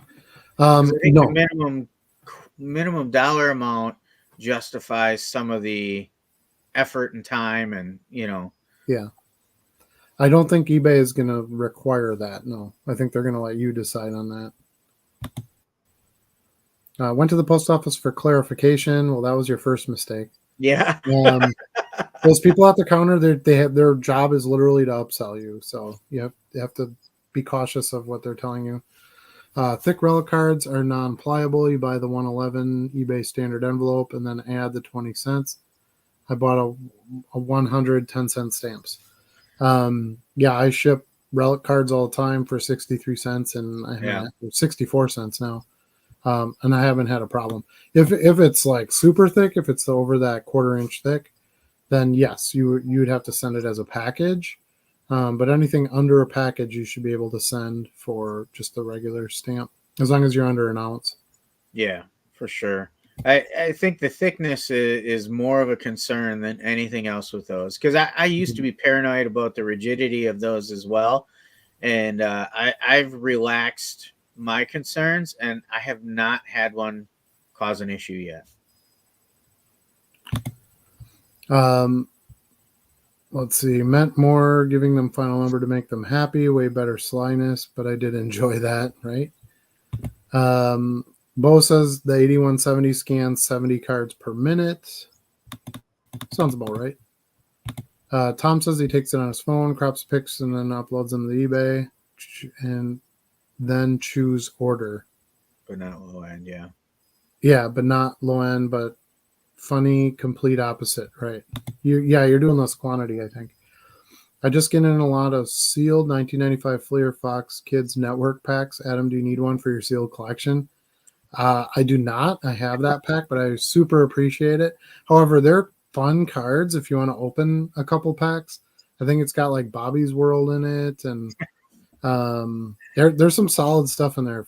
Fun times. I think maybe that's Funhouse that does. Those are Mhm. sets that I'm not familiar with, but Yeah, in '95 I was out of high school and in college, and I probably wasn't doing much time watching Fox Kids Network, so I don't even know who would be in there. yeah. I'm trying to remember what else was in it. I know, was it Ah Real Monsters maybe? Um, I know for a fact Bobby's World is in there.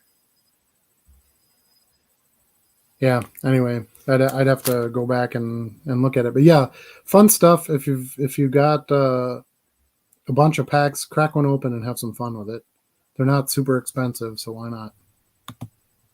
Plus, my pack will go up in value then because you'll have opened another pack. Okay. Tom says, as a Bills lifer, I suffered 4 straight ages, 7 to 11, then into Music City Miracle, into 17-year playoff drought while Brady kept beating us, into the Chiefs 13 seconds overtime win, into wide right. The curse come full circle. Yeah, I feel bad for you Bills fans, but I mean you got a good team, so yeah, go for it. They might pull it out yet. That AFC is tough. There's some good teams in there. I like the Bills. I enjoy watching them, but it has not been an easy path for them. Yeah. Tom says he loves the the packs. What were we talking about? The Fox Network. Oh, the Spider-Man cartoon is in there. They're coming back to me now. Anyway, Bo That says he that trusts. Celine Dion song you were just singing. Yeah, yeah, right. So, oh wait, you don't want me to sing? That's a no go. That's a no go. Bo says he trusts the postal clerks as much as a wet fart after eating Taco Bell. It's about right. Have you ever Let's seen the see. show Barmageddon? Yeah, it's with Blake Shelton. So No. they drink and play these made up bar games on this half-hour show. It's on after something I regularly watch, and sometimes I just don't change the channel. The other night they had a dart throwing contest to these balloons that were filled with confetti, and some of them had water in it. And the game was called Wet Sharks. I like it. That's creative. That's creative. What? So, does anybody get the wet or the confetti, or what's the point of having water or confetti in it? So it was actually a combination of like a word solve puzzle and dart throwing. So you would have to throw darts to get the wet sharp balloons, and Ah, then that would get you a symbol on the word solve puzzle, and then you could take a guess at it. got it. Okay. It was complicated for a wet shark game. Yeah, that seems dangerous, and especially with the bunch of beers, right? I There mean, may have been an intern harmed in the making of that episode. I believe it. I believe it. Um, yeah, I got 72 packs for $20. I got Spider-Man, he told you, and X-Men in them, so I thought, why not? Yeah. Agreed. You I'd be can't go interested in wrong those. with that. $20 for 72 packs and hella fun. Merchants Vintage says he's shipped relics and never had issues, but of late he's been getting a lot returned. Yeah, so the longer you do this, the more you'll realize that the post office goes through these periods of times where they just want to kind of overcorrect everything and this is you need more postage on this. No, I don't. I just sent like 600 of these yesterday and they all went through just fine. And they'll return stuff to you or actually I have one I have to pick up tomorrow at my post office, and I'm sure it's a return or three returns or something like that, and I literally just pull the more postage sticker off of it and put them back in the mail, and I have to do that a couple times a year. So I look at it this way. I look at it from a real world perspective. Nobody working at the post office wants to return things. Nobody there wants to do an extra step in their day of work for pulling these extra items out and creating more work, right? Your average Joe, Jimmy and Joe, they just want to send everything through. But occasionally, you're going to have a new postmaster come in and they're going to say, well, the postmaster general sent down a memo and said, we got to really start holding to the standards. And that's going to last for 30 days. And you might get a few back for a while. And then it's all going to go back to normal. That's what I think really happens at the post office. The one kind of downside to that is your customer suffers a bit. Yeah. You might have to deal with the, hey, how come I haven't gotten this yet? I think most people who are involved in card trading back and forth on eBay, because let's face it, to some degree, we're trading. Yeah. You have regulars that are buying, regulars that are selling, and most of us get it. We understand the post office has their little games and it's not the person's fault and so on. And you're going to find a lot of patience in the situations. I've even had it where it's like, oh, I know I got this thing returned. I'm just going to refund the customer and I'll go pick up the return and I'll try to resell the card just to get it done because it's been, a period of time or whatever. So you have to, you kind of just have to have a little bit of patience with it, and you're going to get some stuff back, and it's just life. There are times where you waste some money on postage. It's just what it is. If I see Charlie at the show, Quick Trip might come up in our conversation. It's a fun conversation. I will talk Quick Trip anytime. Quick Trip cinnamon rolls, Quick Trip chicken strips. I'm down. I like the potato wedges. Their potato wedges are I don't pretty even solid. know you anymore. What? You're gonna Potato diss potato wedges? What are you, nuts? potato wedges. So good. The Tick and X-Men are in it as well. The Correct. Tick. I forgot about the Tick. The Tick Or was as awesome. people my age say, hey, why is David Putty talking as a tick? And why is he Hey, not yeah, wearing the David 8 ball Putty. jacket? He's done other things, not just Yeah. He's got yeah. another animated show that he does now, isn't it? I don't know. Pretty sure. No, I don't watch TV or anything really. That's an old by the wayside thing for me. Sometimes it's like, what was I watching the other night? Oh, I was watching the football game a little bit on Paramount Plus, and they were advertised because like the new seasons are coming back now because it's after Yeah. Christmas and all that. And they're like, oh, the new season of CSI. I'm like, that show's still on, Like it was all these like these cop dramas. You can tell they're just Yes. trying. Yeah. It's just an older crowd. That's the only people watching. Oh, he does a character on Family Guy too, I think. Isn't he? Who's the Yes, character? Joe, is it? yeah, he does Yeah. Joe, the big guy, Joe. and he was on the Cleveland show too, I Yeah. believe. Yeah. Yeah. Let's see. Yep, Bo says the Tick also. Eek Stravagana is the last one nobody has I've mentioned yet. never Yes, heard of that. Eek. That's what it is. See, I'm thinking Real Monsters, and it's Eek Extravaganza. That Man, was one of those I shriek was terms. too busy raging at Kagers or something. I'm Yeah, not familiar with that one. yeah. Some of those Fox Kids cartoons were pretty good. Wet Sharks. Yeah, Sure. we're kind of combining our two previous topics here. Down the rabbit goat hole we go. That's what we do. Did you know Green Bay has had either 10 or 12 of the 36 total NFL MVPs since they started awarding it? It's the most of any team. Yeah, it makes Okay. sense. Well, I mean, Rodgers had what, four? Favre Yeah. had three or Yeah. five, maybe. Favre had three. I don't know. There's potential that Jordan Love could grab one here at some point. He's pretty solid. So We are in a blessed football town. We yes, really are. yes. And credit to the back offices get all the hammer when things are bad, but they should also get some credit because they take some non-popular um, moves, Yeah. in drafts and things like that. The other thing you have to recognize is these teams were built without free agents for the most part because nobody wants to come to Green Bay. That's kind of impressive to be able to just keep drafting correctly to be competitive every year. Have they had bad years? Of course, but they've also had very, very, very good years, and they've been able to sort of trade up and get the most out of what they were doing.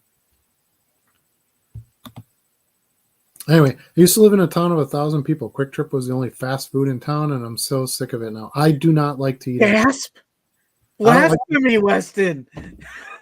I don't like most of Quick Trip's food. I don't eat there either. I think, especially for the quality and the price, like it costs you like $10 to get breakfast at Quick Trip. I can go to Cheaper than McDonald's, I can tell you that. yeah. Well, McDonald's isn't good either, but no, and that's not true. If you order in the app and stuff, I can get a couple of breakfast sandwiches and a hash brown for like $5.50. Cheaper to feed my family at Quick Trip than it is McDonald's. But I will tell you, I just downloaded the app last week and I got like 30% off. That app does give you some sweet deals. I told you, yeah, yeah. So and you get points towards stuff, and it's okay.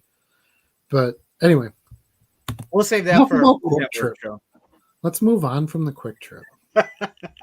You can't because they're everywhere now. They're like Right? Chicken Man. They are, yeah. They're pretty, yeah, yeah. They're pretty involved in our state for sure. They originated in our state, so I think they were really exploding here pretty quick. Yeah. Tom says raging at Keggers in '95. Charlie, dang. Let's see, '95. I would have been a junior in high school. Still participating in the Winter Olympics out on the Bay of Green Bay and Marinette. Doing The Drinkers Olympics. doing highway vehicle stock car races out on the ice. We used to play. Do you remember broom hockey? Did you ever play broom Yeah. hockey? We used to do broom hockey out there. That was fun. Not on the Bay though. We did that on the Fox River, Okay. but same concept. Adam, please get some footage of the atmosphere of the Eau Claire show if you wouldn't mind. I'm interested to see what it looks like in the mall. Love to. That is part of my plan. I got both batteries charged and ready to go, so I'll try to get as much as I can. If they don't have loud music pumping, all you're gonna hear is Yeah, I had trouble with that in that last show video because there was so much music. I had to keep like overwriting the music because I kept getting um, copyright claims on that video. So I don't think usually the mall doesn't play like licensed songs. Usually it plays like elevator music, doesn't it? I would think most malls. yeah, I guess music I don't go stuff, to. I yeah. haven't been to a mall in forever, so I don't know. Yeah. We'll see what it's like. Tick picks. Oh my gosh. I'll have to start a collection of those when I'm up at my land next summer. Oh boy. I'm assuming that's what Matt means. Slip some tick picks into his DMs. I was 12 in 95, so oh my gosh. Well, actually, I would have been 14, 15. Yeah, you're quite a bit younger than me. Yeah. I got the big 5-0 coming up in about 45 days. Oh, brutal. Green Bay should be the Oakland A's of the NFL in terms of location, money, and team colors. Yeah, I mean it's a tiny town team. They've had to make do with what they can, and I think they've done a pretty decent job most of the time. Where do you eat though? Whole Foods? Everything you have to wait in line for in your vehicle is trash. Yeah, pretty much. That's fair. That is true. I don't eat fast food generally. I would rather, like, we're leaving super early on Friday. My hope is that we can stop somewhere and get a breakfast, like eat a real breakfast. Who are you? What do you mean super early? You get up at like 3 a.m. and start working every day. No, We're leaving at 6 a.m. No, I just mean we're leaving. The place doesn't open till 10. That's 4 hours, Charlie. It only takes 2.5 to get We there. talked about your bladder already. No, we're gonna stop and get some breakfast, like a real breakfast. That's one thing I love about Cracker Barrel? Sure. Yeah, I'm down. It's one of the things I love. Right. The National in Chicago, one of the things I love about that is that breakfast buffet at the Hyatt in the morning. Man, you can just load up on that real good food and you're good for the whole day. It's awesome. Yeah. Ready to box dig. Arby's plain beef with some Arby's sauce once every 6 months, but that's just about it these days. Yeah, I don't do a lot of that. I had Jimmy John's tonight, so I'll do subs once in a while or something. The internet is terrible in the card show. This is probably the last time it's at the mall. Most likely moving to the Best Western. The mall is giving them problems. I won't really need internet. I mean, I'll be filming with my camera, but I don't instantly download or do any of that with internet while I'm filming. So, and I don't. We're not compers. We don't go through. Yeah, I don't really comp. No. Don't forget to stop at Fazoli's in Eau Claire for dinner. Breadsticks are incredible. I have a Fazoli's like a block from my house. So is it still like endless breadsticks? I don't think so. Maybe it is if you eat inside. I don't know. Maybe I'm confusing that with Olive Garden. No, it was Fazoli's did it too. They always had the lady walking around with the basket and all the tongs and but I don't feel like you get anything free at all anymore these days. But I could be wrong. I haven't eaten in a Fazoli's since I was in college, so 20 some years ago. Let's see. MD says must be nice. I don't have time to make a meal every day. I do because I work at home. So I go downstairs and I make something and I get my kid out on the bus and then I eat and I go to work. Max, I got to give you props. It's off topic, but I got to give you props for the best shirt at the Green Bay Card Show again. I'm still impressed by your shirt. That was the Pikachu. That. Pikachu, right? Yeah. Mm-hmm. Let's see. I eat French bread pizzas or chicken ramen. Doesn't take much as a bachelor now that my son's in college. I also like ramen. I used to eat a lot of French bread pizzas. I don't do that anymore. Now, like Roma makes these like little tiny, like frozen pizzas, like personal ones. And a lot of times Meyer will do 7 for $7. So that's a pretty solid deal. So I like those over the French bread. I can't eat ramen anymore. There was a time in my life. So I set out on my own at the age of 17, didn't have a lot of money. And sometimes I ate out of boxes of food that people would give me and stuff like that. And there was so much ramen in it. I feel like for 2 years, I ate ramen for every meal. And now just the smell of it makes me go the other way. I like kimchi. Kimchi is really, really good for you, but it's not the greatest tasting thing on the entire planet. Yeah. So I like the kimchi ramen because I can add the ramen to it. Um, yeah, I know what you mean. It's yeah, ramen is definitely a poor And food. it's a bowl of salt water. Yeah, it's a lot of sodium Yeah. and yeah, fake flavoring and things like that. You get maybe a little bit of a real vegetable in there once in a while or something, and that's about it. Don't get me wrong. At the time, I was like, this stuff is great. But there was eventually an overload of it. And I'm like, I don't eat that around me. Yeah, it doesn't have a lot of value. It doesn't really No, it give doesn't. you much towards your what you actually need in your diet. Matt says get there early on Friday. We plan to. Charlie wants to get there at like 3 a.m. So we'll see how it goes. So 6 a.m. is the rally time. We probably won't leave your driveway till 6:30.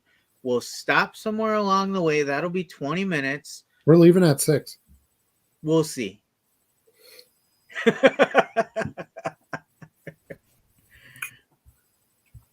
Okay. Oh, by the way, park on the flat driveway if you would. I'll try to Well, remember. actually, it doesn't matter for you. We're taking your car. I was just gonna I pull into don't. your yard. I got Yeah, four-wheel drive. you can if you want. Good luck getting back out. It's gonna be pretty wet and mucky by the time Yeah, because it's been 40 probably. degrees every day now. Yeah. Yeah, I'll talk to Brian. I need him to park on the flat driveway so that my cars can get out if they need to. Let's see. MD says he's got two more. Two more coming. Might be a different one next time. Woo! Can't All wait. right. Now the next Green Bay show is March 8th, I believe. Something So, like that. Yeah. kimchi smells like wet shirts. It does. It's basically like fermented vegetables. So I would it's much rather have like Vietnamese pho. well, okay. So, but the whole point of kimchi is for the gut health. That's basically what it gives you. It's a natural Allegedly. gut. Yeah, natural gut health. Well, trust me, it works because I've been doing it for a while and it helped me quite a bit. So, I'm not a big fan of like pills and supplements and paying all this money for drugs when I can get it in food. Um, food is overpriced too, but at least I feel like I can do something with that. Like I have to eat no matter what, whether I take this pill or not. So I like to try to find foods and things. Plants work help for a lot of different things. I'd rather go with that stuff than anything some guy in a lab coat wants to put together. So that's just me. That's why I like the kimchi is not fun to eat and it doesn't taste that great. But if you can find a way to get it into something you like, it's extremely good for you. It's like Brussels sprouts or I'll take your word for it. you know, you're getting older, dude. You're gonna have to start having all kinds of stuff you don't want to have. Gotta have the high brand cereal in the morning. Right, right. You sit there with the roll of toilet paper in your hand, Fiber right? one. Yeah, Or what's that? Grape nuts. Who eats grape grape nuts? nuts. Oh My my dad god. loved grape nuts when I was growing up. He ate them I've all the tried time. them. I'm like, Yeah. why am I eating these dehydrated leaves? Yeah, it's kind of like a really crunchy little granola, right? They're little like Yeah, nuts. it's incredibly crunchy and the flavor is not good. Yeah, It's like someone like rolled up wet cardboard, put it in a little glue so that it held together, and then you just put it in a bowl of milk. Well, I've said this before, but I've never had a bowl of cereal in my entire life, of Yeah, any kind of cereal. So grape it's nuts, amazing. no. That if I was going to start, it wouldn't be grape nuts. So yeah, to each his own. Bill's joined us. Hi, Bill. I was Hi, wondering if you'd Bill. be on here tonight. What's up, guys? You guys flying into Cleveland or driving? We are driving. It's about 7.5, I think, for us. 8. We were kind of kicking it around back and forth. We had a couple different times. Let's Well, we just got to remember say the time change. right, right. Yeah, and it's a time back, right, on the way there. Yeah. They're an So we hour get ahead on the way there. an hour. Yeah, right. Uh, bulgogi is the Korean dish of choice. Haven't had that. I'll have to look that up. How does the AI work in the app and thinking about using it? I use it for pretty much every listing I make now. The key Yeah. to it is to make sure that you have um, your item specifics correct, because the Yeah. AI is going to pull from whatever you put in those fields. So try to have those as correct as possible so that your AI story makes sense. But And on the flip side, there's no way I'm going to write a description if some computer brain's going to do it for me. So right, right. I go in and I fill in my specifics and then I hit the AI button and I'm done. So I can list a card in about 36 seconds. And they use That was better my last sales time. language too. Right, But the flip side is, as you're looking those over, so first of all, I would tell you always glance at them. Don't just blindly accept them. They will do right, some weird things sometimes. right. Number two, if you're noticing a trend, there's certain pieces that always keep coming up you don't like. Start omitting that piece of the details. Like for me, that was original or licensed reprint. I used to always put original. It would still put reprint in it. And finally, I'm like, I'm just going to leave that detail blank.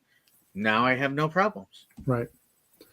And how many people read descriptions, Charlie? 5 out of 1,000. That might be a little high. Maybe. Four out of 1,000. Yeah, Okay. I wouldn't way overthink your description. I would wait if you're going to spend more time on your listing. I would spend it on the item specifics Yeah. and your title. Those are the two things that are actually going to get through the searching and people will read. eBay kind of tries to brainwash you though because they've got that little notification. Oh, try to get this many item specifics to reach the Right. maximum amount of buyers. Um, I fell for that early on. I was filling out everything I could. I fill out probably a third of that now Hmm. because most of it's duplication from your title. Right. Um, and I sell more cards now than I did when I was filling all that stuff out. So Yep. And as Charlie knows, I don't like to work any harder than I have to. So yes, I do the bare minimum that's going to get me my search results. That's how I look at it. yeah. And the SKU field I have to fill in now, which I didn't before. Yeah. All right. Sounds like eBay laid off 10% of the workforce. Do you think the call center in India tool got the grunt? It's probably be the last area that would. Yeah, because that I'm guessing that's probably one of their cheapest things, and they really need that area. So yeah, I'm not sure who they chopped. No, I guess maybe I do have some idea on this. They had hired up a bunch of staff when they were moving everything to their own servers. Remember this summer, Charlie, when we had all the issues with things not getting notified and stuff being broken in eBay? I do recall that. And they hired a huge chunk of workforce to get all that stuff done. So my guess is some of that is just Might have those been temporary workers. workers. Yeah, they were temp or contractual or whatever, and they've moved on. So it looks like they laid off a bunch of workforce, but it was just probably bulk extra, excuse me, employees that are done with their job and don't really work for eBay in any other capacity. Let's see, Charlie, you like the Hoskins signing? It surprised me for sure. Yeah. So I do. I'm not super excited about it. I wasn't necessarily surprised. There's a certain type that Milwaukee's been going for with their first baseman, and he fits that mold. Now, my concern is he's coming off an ACL reconstruction. In today's modern sports medicine world, an ACL rehab is not as bad as it used to be. Um, my expectation would be any pro athlete comes back 100% from those, especially one that's not in a heavy running position, like an NFL running back or a receiver. I have a little more concern about it. But a Major League Baseball first baseman whose first job is to mash homers and trot around the bases and defensively maybe dive once or twice a game to their right or to their left. I'm not too concerned about the injury. They do have to stretch. They They have gotta, to they gotta stretch. They have to adjust. well, I mean, if you think about it, that you are bending you Yeah, are stretching it's not a that problem ligament, but yeah, though. As a veteran no. of 3 ACL reconstructions, I have no concerns about Hoskins being healthy. Now the question is, has he maintained his skills while he's been out rehabbing? Hitting a baseball is one of the hardest things in sports. Um, there's just so many variables. You're essentially hitting a ball that you can't see. So that to me is the biggest concern. Is the layoff going to take him a full season to get back up to speed? But I think it's a decent signing. I think it fits the club. Is it going to get them to the World Series? Hoskins alone is probably not going to do that. But I think he's a good quality player who will be a positive for the team. Go Cubs. I got nothing for that. I mean, I actually just threw up in my mouth a little bit when I heard that. Next, how about a Rice Krispie treat? I do like Quick Trip's Rice Krispie treats. I'll give you that.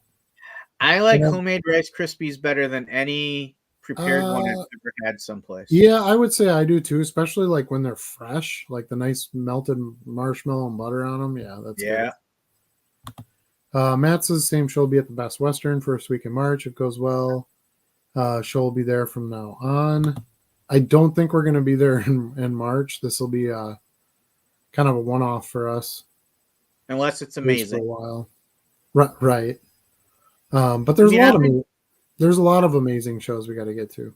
yeah, I'm intrigued though, on whether or not they will have 3 days worth of good content, right? Like that's got to be a pretty big show for them to have, enough interest for 3 days. Yeah, that was kind of my thought too. One of the reasons that really attracted me to the show was that I could go on a Friday, because Yeah, normally we're working weekends by going to shows on Saturdays, and right. I tried to do as little of that as possible because I do have a little person. Charlie's got well, they're bigger than my little person, but they're still little. They're still at his house and under adulthood, and we don't want to cost a lot of family time. So that Friday was really appealing. I also feel like we can get in there early and have a good shot at stuff because not a lot of people can go to a Friday show. So I'm hoping that plays to our advantage. I do have a question for you though, Matt, if you're still on here. Do you see a lot of non-sport at this show? Oh, good And a question. lot of also do you see a lot of like value boxes? So hopefully they'll get back to us on that. I always glance at the description just to see if there's any damage, because sometimes it's listed and you can't see it in the photos. You also put shipping specifics and descriptions too sometimes. I only really buy lots on eBay. I don't ever buy single cards, so I guess that's part of it for me. It doesn't really do me. Usually the description says like 20 Brady cards, and that's it. So it doesn't, it doesn't change the game for me in most cases. Yeah, But I don't yeah, look at the details much either. no, nobody looks at the descriptions. Is anyone a hockey fan? I'm excited for Upper Deck Series 2. Hoping I can pull a Bedard rookie. I would like some Bedard rookies. I'm glad you mentioned that to me because that's something I want to look for on Friday. As Yeah, on my hockey search, I would imagine they're not going to be in a value box. So that's the one downside, but we'll see. hockey is an area I'm trying to build up in my store, so I'll be on the hunt for that as well. The last show we went to, I did not find much hockey. I found a little bit of National Hockey Trading Card Day items, and I picked those up, and I got a bunch of them listed this week. But I'd still like to find more. I feel like that's an underrepresented area in my store. Yeah, for sure. Me too. Any low end modern card that isn't near mint, I just don't list. Best way to avoid unsatisfied customers.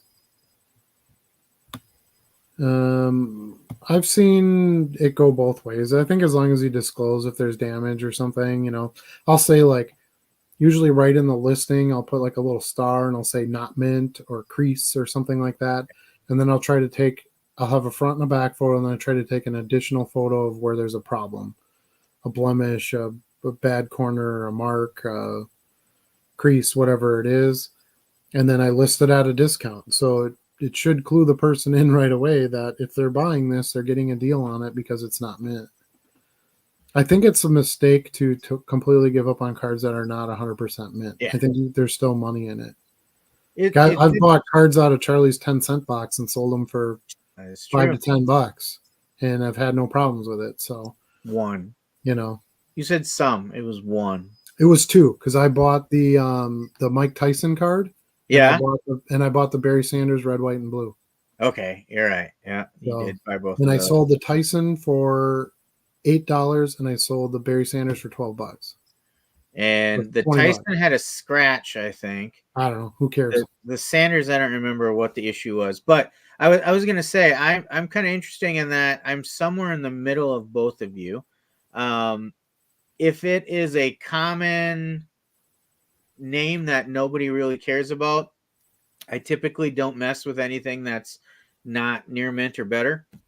But if it's a hype name or not a lot of non-sports, like if it's a set that I think it's a unique niche, then I will list some things with some quality issues. But like Adam, I make sure I call those out. Yeah, and I guess just I list a lot of vintage, and it's really no different, to be honest with you. True. I list the vintage. Most of my vintage is not in perfect shape because I'm buying value stuff and commons and things, and yeah, you just kind of you get a chance now with the way they require you to list. You have to put a condition anyway. You put Yeah. good or very good or near mint or whatever Yeah. it is. So they should see that right away, and then I don't put a lot in the description because nobody reads them. So I put it right in the title line, and I put a little star there so it kind of attracts some attention. So it'll be like Yeah. 1970 Topps Gale Sayers, and I'll put a little star symbol, and then I'll put not mint or crease or bubblegum stain, gum Yeah. stain or something like that, Or I'll put blemish. blemish, and then add a couple photos of that issue, and you should be fine. Yeah. I did have one guy who bought one of my a 55 Bowman is like one of my favorite sets of all time football cards. So I'll buy those pretty regularly just because I enjoy them. They do sell really well too. But I had bought a lot where most of the cards had been attached to like a scrapbook or something like that. So you get that like paper on the back, from somebody pulling them off. And I did have a buyer who bought a card, and it was a clear photo of it, and it was noted and all that. And he messaged me after he got. He's like, "Oh, I feel so stupid. I didn't even look at the picture on the back, and I don't really want this with the paper stuff on it." I'm like, "Yeah, no problem. Send it back." So it's just again part of doing business. If you're gonna sell things online, you're gonna get people who want to return stuff. Yeah. So you just have to. There's still a reason to sell it. And I had a whole stack of those 55 Bowman cards with the paper on the back from being ripped out of books. That was literally the only one that ever got returned to me. And I only have a few of those left. So I had one issue with one card out of like 75 cards Right. that got returned. And I just relist it and I'll sell it again. It's not a big deal. So you're out 63 cents. Big deal. That's the cost of doing business. Series 2 hockey got pushed to March. If you break, stick to retail. The hobby box prices and Bedard Chase is a bit overhyped. He is already commanding McDavid, Ovechkin, or Crosby prices. Yeah. For me, it would be. It's one of the things I wish for hockey was that they had like a Chronicles type product or a Bowman U type product, something where I could get a bunch of the prospects, like nice cards of the young guys, but not pay. Like I don't want to, patch auto RPA or anything for $1,000, you know. Um, but to get like a $25 blaster and get a bunch of hockey rookies in it of some cool cards, I would do something like that. Now, one of the things that's funny is I got at the National, there was some booth there where they were doing like a drawing, right? They give you a ticket and they do a drawing. And I won one of the free items, and they gave me this like Upper Deck Rookies set, which is, nobody sells. Target has them on their shelves and they never sell. And it was free, so I'm like, man, actually, I didn't even get it. Ethan did, and then Ethan gave it to me. So I'm like, well, they're all rookies and stuff. It's just this crappy little Upper Deck set, and I listed them all. $2 a piece, whatever. Sold a ton of them. There's probably 25 or 30 cards in that set, and I probably sold half of them. So those super low end rookies, they still do okay. And that's what I would prefer to buy. That's what I love about just buying a big lot of the baseball prospects. Once everybody opens their cases and they pull out, the low numbered autos and all that stuff that they were trying to hit, they sell that stuff pretty cheap. That's true. And one of those guys hits, I mean, you could end up with some good money that way, or even just a bunch of little tiny prospects, $2 here, $4 here. Even like all that stuff I got out of that card shop box that I just bought. All these 90s basketball. Sharif Abdur-Rahim, there's a ton of those in there, and Eddie Jones and stuff. I'm like, I don't know if anybody's even going to buy these, but I essentially got them for free, so what the hell? And I listed them, and I sold a whole bunch. Like, who knew? But how many Sharif Abdur-Rahim finest rookies are listed on eBay? I saw like 2. Yeah. So, there's not a lot of competition, and somebody's a fan of the team or that player. They got a mama. Yeah, you'd be amazed what you can sell. You just got to be willing to price stuff maybe a little bit lower on those ones that are not big movers. What do we always say? There's a buyer for everything. Yep. Feel like people are paying as if he's already going to the hall. Yeah, that happens a lot with those young guys. I want to try to pick up some Jason Dominguez this weekend too. But I have a feeling they're overpriced already. Yeah, I think you're right. Because I know he's moved up in like the draft ranks and all that stuff. The prospect list, yeah. Yeah, so I'm like, dang it, you're stealing that one from me, but we'll see. Maybe I'll find a few. Remember, do you know that insert that's the creature that lurks or something like that? Yeah, I think I know what you're talking about. Yeah, it's got like kind of like the Swamp Thing style writing, and it says the creature. It came from something. Yeah, it came from something. Yeah. I picked up some of those Dominguez ones of those last year, and man, those were super hot. I got them in like a 50-cent box or whatever. Yeah. Like sometimes you just buy cards that look cool. That's all. It's that simple,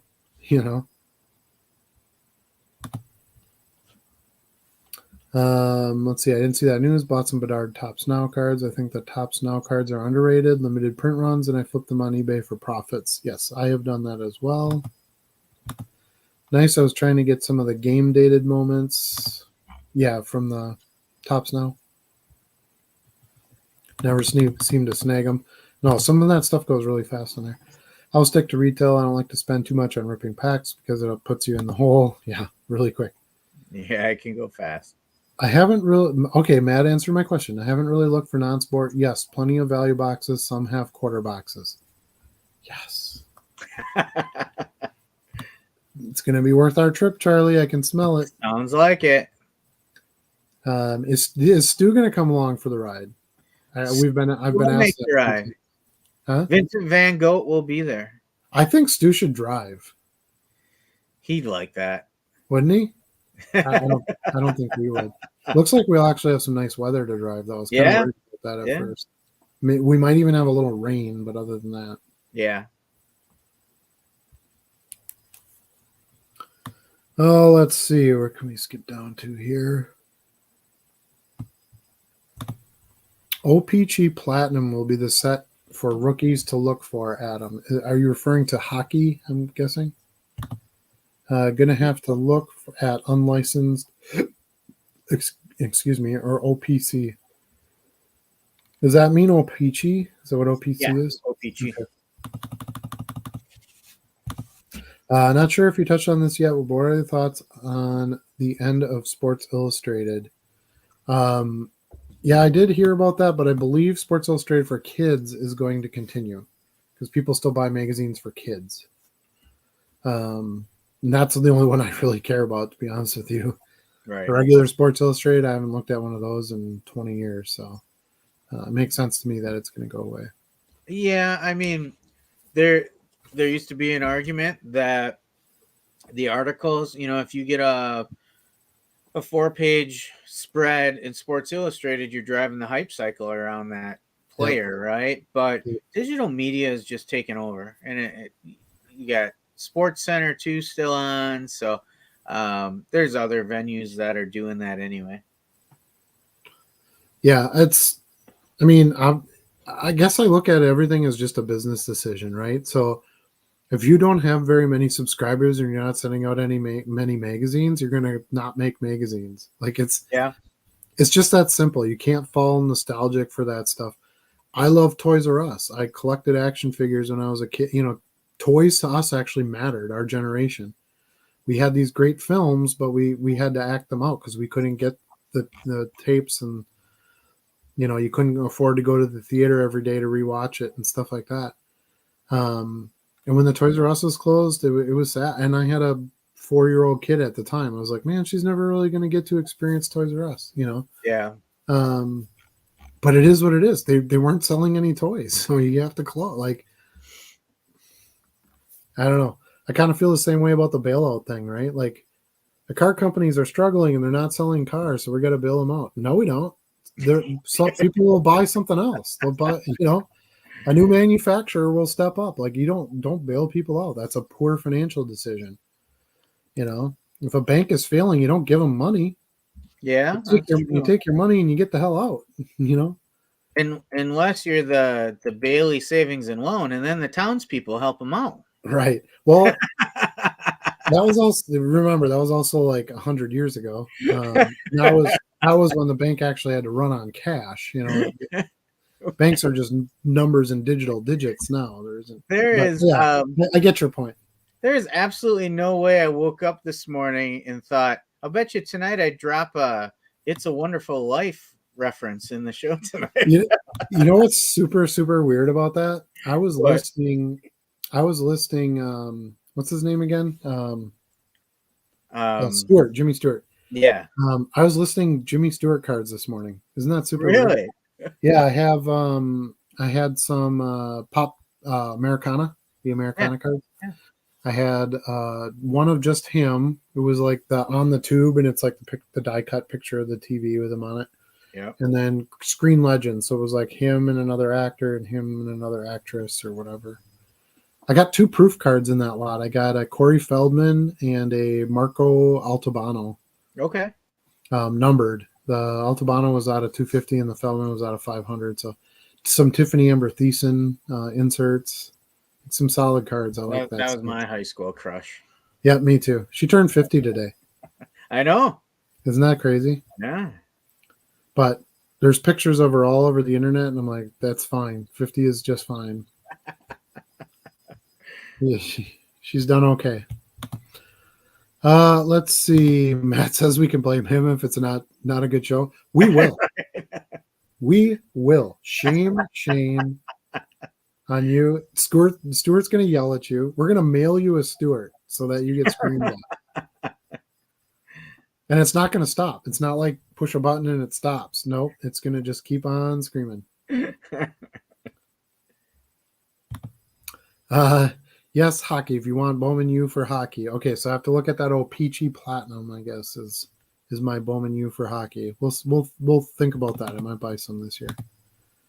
What about the swimsuit issue? I knew someone was going to I think honestly that was the only issue that sold, so I could see them just doing I could see them doing like an annual swimsuit issue, and that would be it. I don't know. We'll see. Do either of you guys send cards to get graded strictly for flipping for a profit, not for PC? I do not. I don't. Occasionally, not very I often. don't. Um, okay, so my thought on that is that's time, that's money, that's extra risk because you don't know what the grade's going to come in at. You got to resell it. Lots of shipping back and forth. And if I buy a card raw for 25 cents and I can sell it for $5 raw, I'm just going to sell it. I Yeah. don't think I'm going to.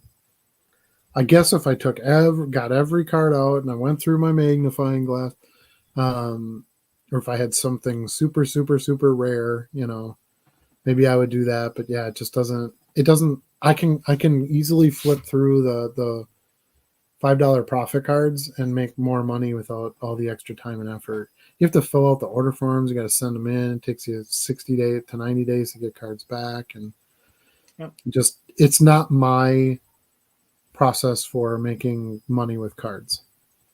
Yeah, it's definitely not something I do often. In fact, I just recently I went through a small stack of cards I had set aside for possible grading. And then once I pull out the magnifying glass and really start looking, I'm like, okay, that's not going to get a 10. That's not going to get a 10. That's not going to get a 10. And suddenly I was left with two cards that I'm still holding on to. I only do it if I think I have a reasonable chance of getting a 10 and if the graded card is going for more than $100. How many times have you been disappointed on the grades you've gotten back? About 75% of the time. Yeah. So the gamble is too high. To me, that's like buying packs and opening them In fairness, to a large that degree. was really before I knew half of what I know now about the business though. Like, I feel like I have a better eye for that now than I did in May of last year. But again, it's not core to my business for sure. Yeah. I thought about that a lot of times, especially, when I first started getting back into this and it was grade, grade, grade, and some of PSA Yeah. and cards were only $8 to grade at that time too. Um, and I did it. I have a lot of PC cards that are graded. My PC is mostly PSA 10s. But yeah, outside of that, I don't really do it myself. Uh, MD says billets are definitely warranted. Impact would have been unfathomable if they didn't happen. If you see someone that looks like Jordy Nelson, you found me. I don't see it, but I get it everywhere I go. Well, if you're gonna be there, be sure to what we look like. You stop us and say hi, and yeah, we'd Yeah. be happy to try to chat as long as we're not in the box digs in the zone. I You'll probably be zone able to spot Stewart from a ways away.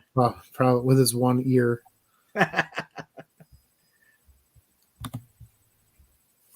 Price point you guys are buying cards at makes no sense to grade anything. Charlie hit a nail on the head. $100 for a 10. Then think about it. Yeah, pretty much. If you had something that was like super condition sensitive and you just pulled a really solid copy of one, or I don't know, there might be some things that would tempt me to do it, but not a lot.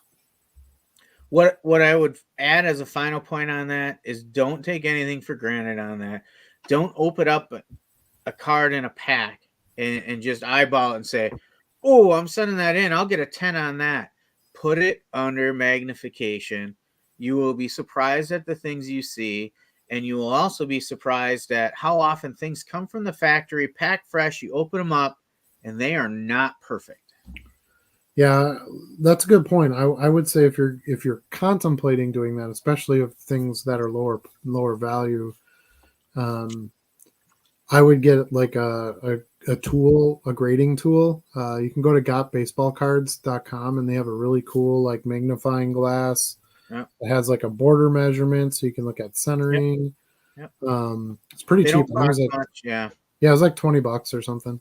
Yep. Um, I would do something like that so that Charlie's right. You can look at it very closely yourself so that you don't miss something and now you're paying the money to grade it and get it Honestly, sent though, back and forth.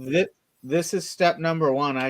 throw this thing on, and it's got the 10 time as well or something like that.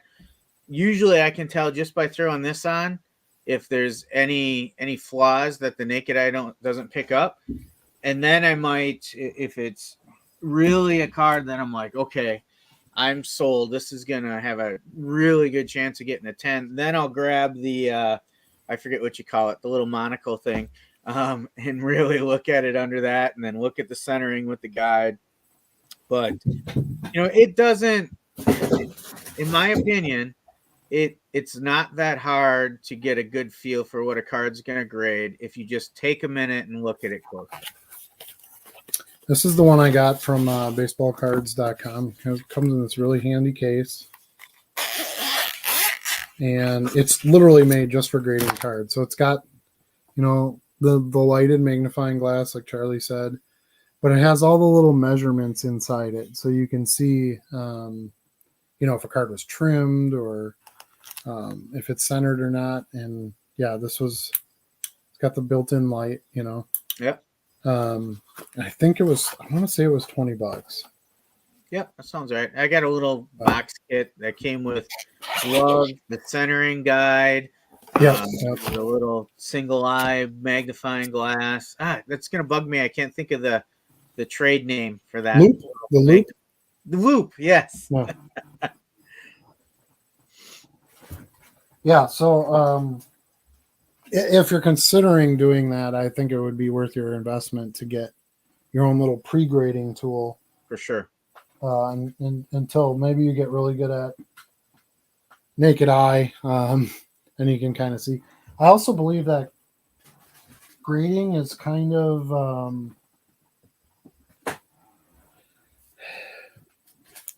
I don't know how to put this. I don't believe that it's fair. It's subjective. Yeah, I think there's some cards where they're like, we don't want too many 10s of this card. It screws with the market, and I don't like that. There's a lot of argument against having like an AI grading or a robot grader or whatever, but to me that solves all the problems. Because if you take the human element out of the grading, you're going to get you should get the exact even number every single time it gets graded. And that's the whole point of it. If Charlie's a grader and he grades this card a 9 and I get it, I'm still going on his opinion of what the grade is. And I had a bad day. Yeah. Or a good day. Yeah. Or a really good day. It's no different than me taking the opinion of the dealer who says, oh yeah, this is a 9. I looked at it really closely. I don't know. I like them for my PC mainly because I like them holdered. They do have the secondary market value, is there. People do believe in it.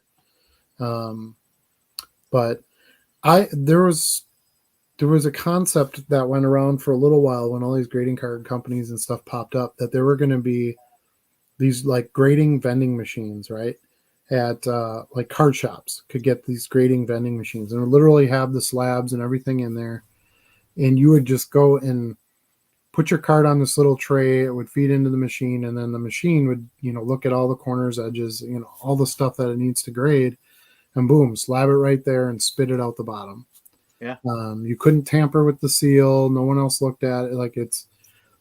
That's it. That's the card in the slab with the grade, and wasn't a good day versus bad day grader. This is what the number is based on what the robot's looking for. Yeah. And to me, that's the ultimate future solution. You don't have to let your cards out of your possession. You don't have to pay a bunch of shipping and insurance back and forth and waiting times and this and that.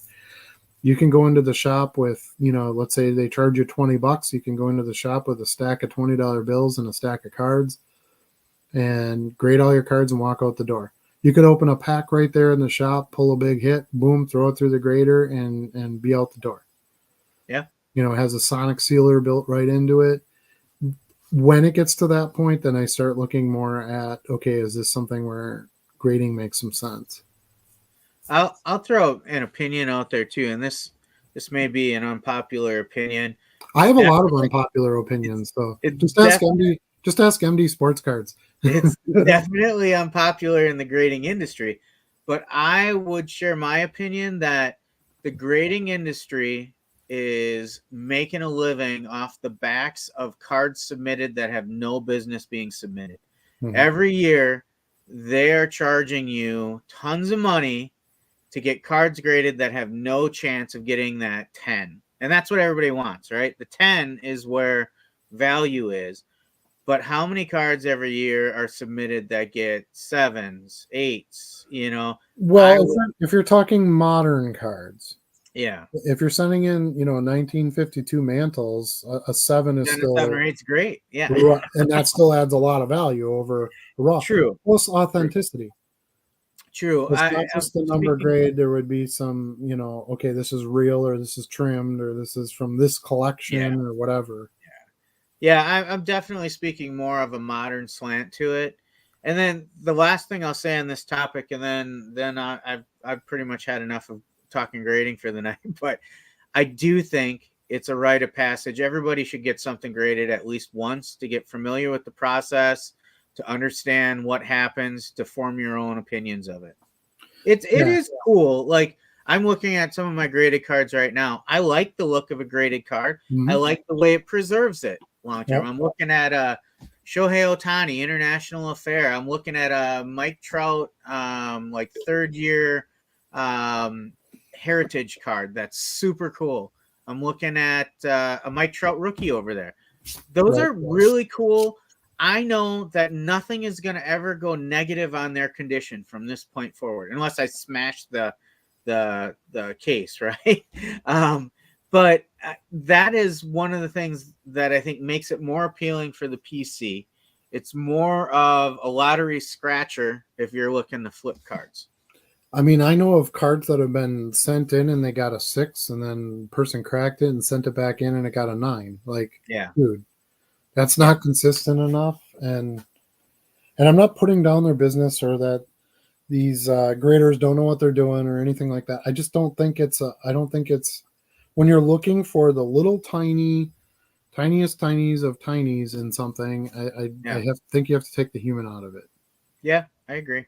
So, There's no way two graders are going to grade things consistently the I same mean, way. are they testing these guys' vision every week too? Like maybe they went from 2020 to 2019, and that was Good enough point. to, I mean, I it's bet you they look at metrics though and say, "Oh, this grader's got an unusually large amount of tens they're kicking out." so then what does the grader do? He goes, "Oh, I better give more nines." Well, then that's still There you stupid. go. I That's just where the problem comes in. Yeah, I have a super hard time and the amount of money that when it was $8 a card back in the day, I was like, well, geez, even just to preserve it, it's worth the $8. You get the nice holder and everything. But now 20, $25 a card, and I don't know. I just For me, because I'm a low volume type of guy, I'm grading one card or two cards, maybe four cards at a time. I plan $30 to get at every time I send cards in to get graded. I'm planning $30. yeah, I don't know. I don't like it. I think like authentic like here. This is one of my biggest cards. My precious metal gems. 97 precious metal gems. This card is I would value this at about 10 to 12K right now. That is a card that could be faked. It has some condition sensitivity to it. I have a really really super nice copy. That is a card you have to grade. I will be grading that. Um, so there's exceptions to it, where I feel like it's worth it. Authenticity, the protection of it, it's an iconic card. It needs to be slabbed. The monetary value is, even if it gets a 7, it'll be worth more than the raw. Yeah. Well, like we talked about earlier, where some cards the lower, even though it's not a 10, it still adds value. So I don't know. We'll see. We'll see what happens. But at some point, they're going to have to stop human grading. I just don't see that continuing. When machines and robots, I think, could do it more fairly and cheaper and 24 hours a day. So we'll see. Let's see. Weston says he's never sent anything in before, so he was just curious. Matt said he'll be sprinting out with his bargain boxes when we are walking in. You gotta get them out there before we were walking. Well, I guess I see what you're saying. You're gonna save them for us, so that would be awesome. We would love it. MD says subjective versus objective. True. Or the same card being submitted multiple times. Yeah, exactly what I said before. Like, you get a 6, you send it back in and get a 9. Well, what the heck? Counterpart, thinking the human out of the grading takes profit down by 50%. Takes what profit? Our profit? The reseller's profit? Their graded company's profit. Right. Okay. For the company, right? Well, I don't really care. I'm not here to make them profit. AI being introduced to grading would kill the graded card market, in my opinion. I disagree. I think it would set some people back, and it would be something that would take an adjustment. But we'll see. I think it could make it more accessible too. A lot of people just submitting cards, and they're taking them to shops to do submitting because they don't want to do it themselves. And if you could just do it right there with a machine who doesn't get paid, and doesn't have to get tired eyes after looking at 1,000 cards. I don't know. Yeah, I think it needs to be done. And then it shouldn't matter how many cards are graded a 10. If the one you put in the machine is a 10, it gets a 10. So you don't have that constant second guess. I couldn't tell you how I've watched a ton of graded card reveal videos from people. And it's constantly, how the heck did this card get a 7? I looked at this and it's perfect. I've submitted thousands of cards and they've gotten 10s. How did this one get a 7? The card, the number, the grade doesn't really matter because it's not. There's too many variables in it to be not correct. So I don't know. Bargain Boxer says he missed us tonight. Not yet. We're still here for a little while longer. MD says way less stuff would be sent in. That's not necessarily a bad thing. And actually, I kind of disagree because I think if it was accessible to people, like they had pop-up shops somewhere that did grading, or your card shop, had a grading machine or whatever. I actually think more cards would get graded in a lot of respects because it would be more cost effective and people would get them done right away. Think about like the National, right? You go to the PSA area at the National, it's like all these guys sitting in these cubicles, and then you go into the little, curtain space and submit your cards and this and that. Imagine if they just had a line of like grading machines and people were just standing there all day just feeding cards in and getting them graded, and they pop out nice and sealed, and you walk away. Like, dude, that would be so amazing. I don't see why they wouldn't want to do that. I'm guessing there's some obstacles to that right now at this point in time, but I would think that that's going to be changing pretty quickly. Let's see. Picked up a cool Mike Evans rookie. May try to grade eventually, but thinking more PC card because believe he's a sure bet Hall of Famer wide receiver. I think there's good odds to that. And I don't know. I don't think of him as a Hall of Famer. I think if he keeps going, he's got a pretty good stack of stats. Yeah. I think he's a very good, high quality receiver. I'd love to have him on the Packers, but when I think of Hall of Famers, I don't know that he. What about Larry Fitzgerald? Larry Fitzgerald, yes. Okay. He was a game changer. I will tell you, I sold a sweet Mike Evans die cut rookie, a Fresh Faces die cut rookie from 2014 Prism. That was a sweet card. That was one, sometimes you sell a card and you're like, I'm gonna kind of miss this one. And that was one of those. Right. Bargain Boxer says we need more AI. MD says I should care if I have stuff graded already. There's a reason why none of the AI graders have succeeded, not accepted. They were new grading card companies. They were going to fail whether they used humans or not. Sound like a neo baseball fan. Make the game go faster and get rid of the umpires. I'm not necessarily opposed to that either. It's YouTube content. People love to hear people bitch. True. True. That's true. I've been saying I'm surprised the manufacturers haven't made master sets to grade against and sell the rights to grading companies so they can set the ideal perfect grade. It's an That might be interesting idea. coming as well.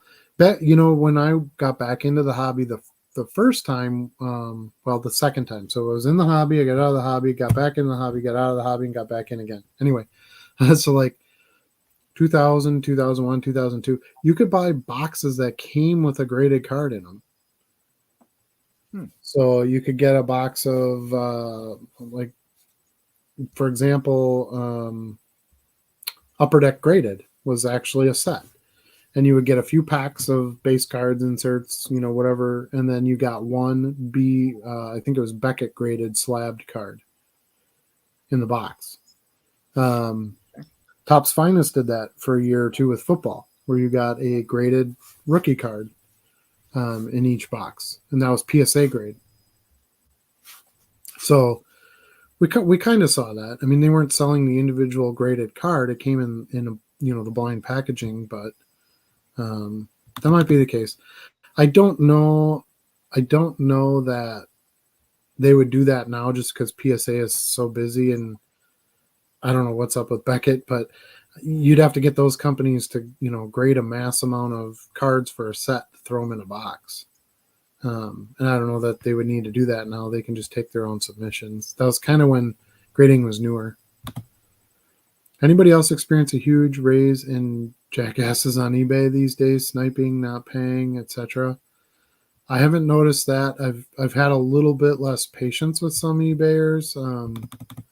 Where we live, we've had some weather issues, and it's taken some packages to get places a little bit longer, and that's testing the patience. But nothing that hasn't it hasn't been anything that's been hard to handle. Would you say, Charlie? No, not really. I don't do a lot of auctions, so I don't really run into that problem at all of people sniping and not paying. Yeah, I don't really run into that either. Also, I don't really do auctions, so sniping wouldn't be a thing. But most of my buy it nowers, they pay right away or within a day or two. Or sometimes I'll have a customer buy a card and they'll say, "Hey, I don't get paid till Friday. Is it cool if I pay you on Yeah, Friday?" Okay, sure. I don't really care. as long as you communicate, I'm fine with that. I get it. I mean, people need paychecks to buy things. Evans is a surefire Hall of Famer. Okay. Evans just set record for only player to have 8 consecutive 1,000-yard seasons. Yeah, he's pretty studly. Had a SGC graded, Upper Deck graded Emmett Smith relic. So was it? It wasn't SGC that put the graded cards in the boxes, though. I don't think. So you must have graded that on your own. Last 10 years, who has the most yards in the NFL? It's actually Evans. I figured top 5, but not. He's number 1. Kelsey is number 3 too. Yeah, I don't know. I feel like there's been long periods of time, and I don't recall if he dealt with some injury stuff, but there are long periods of time where I never heard Mike Evans' name. Yeah, I think sometimes it's hard where we are because you're not going to hear about the Buccaneers very often. Yeah. So that might be part of it, other than Brady was there for a couple of years, but yeah, I don't know.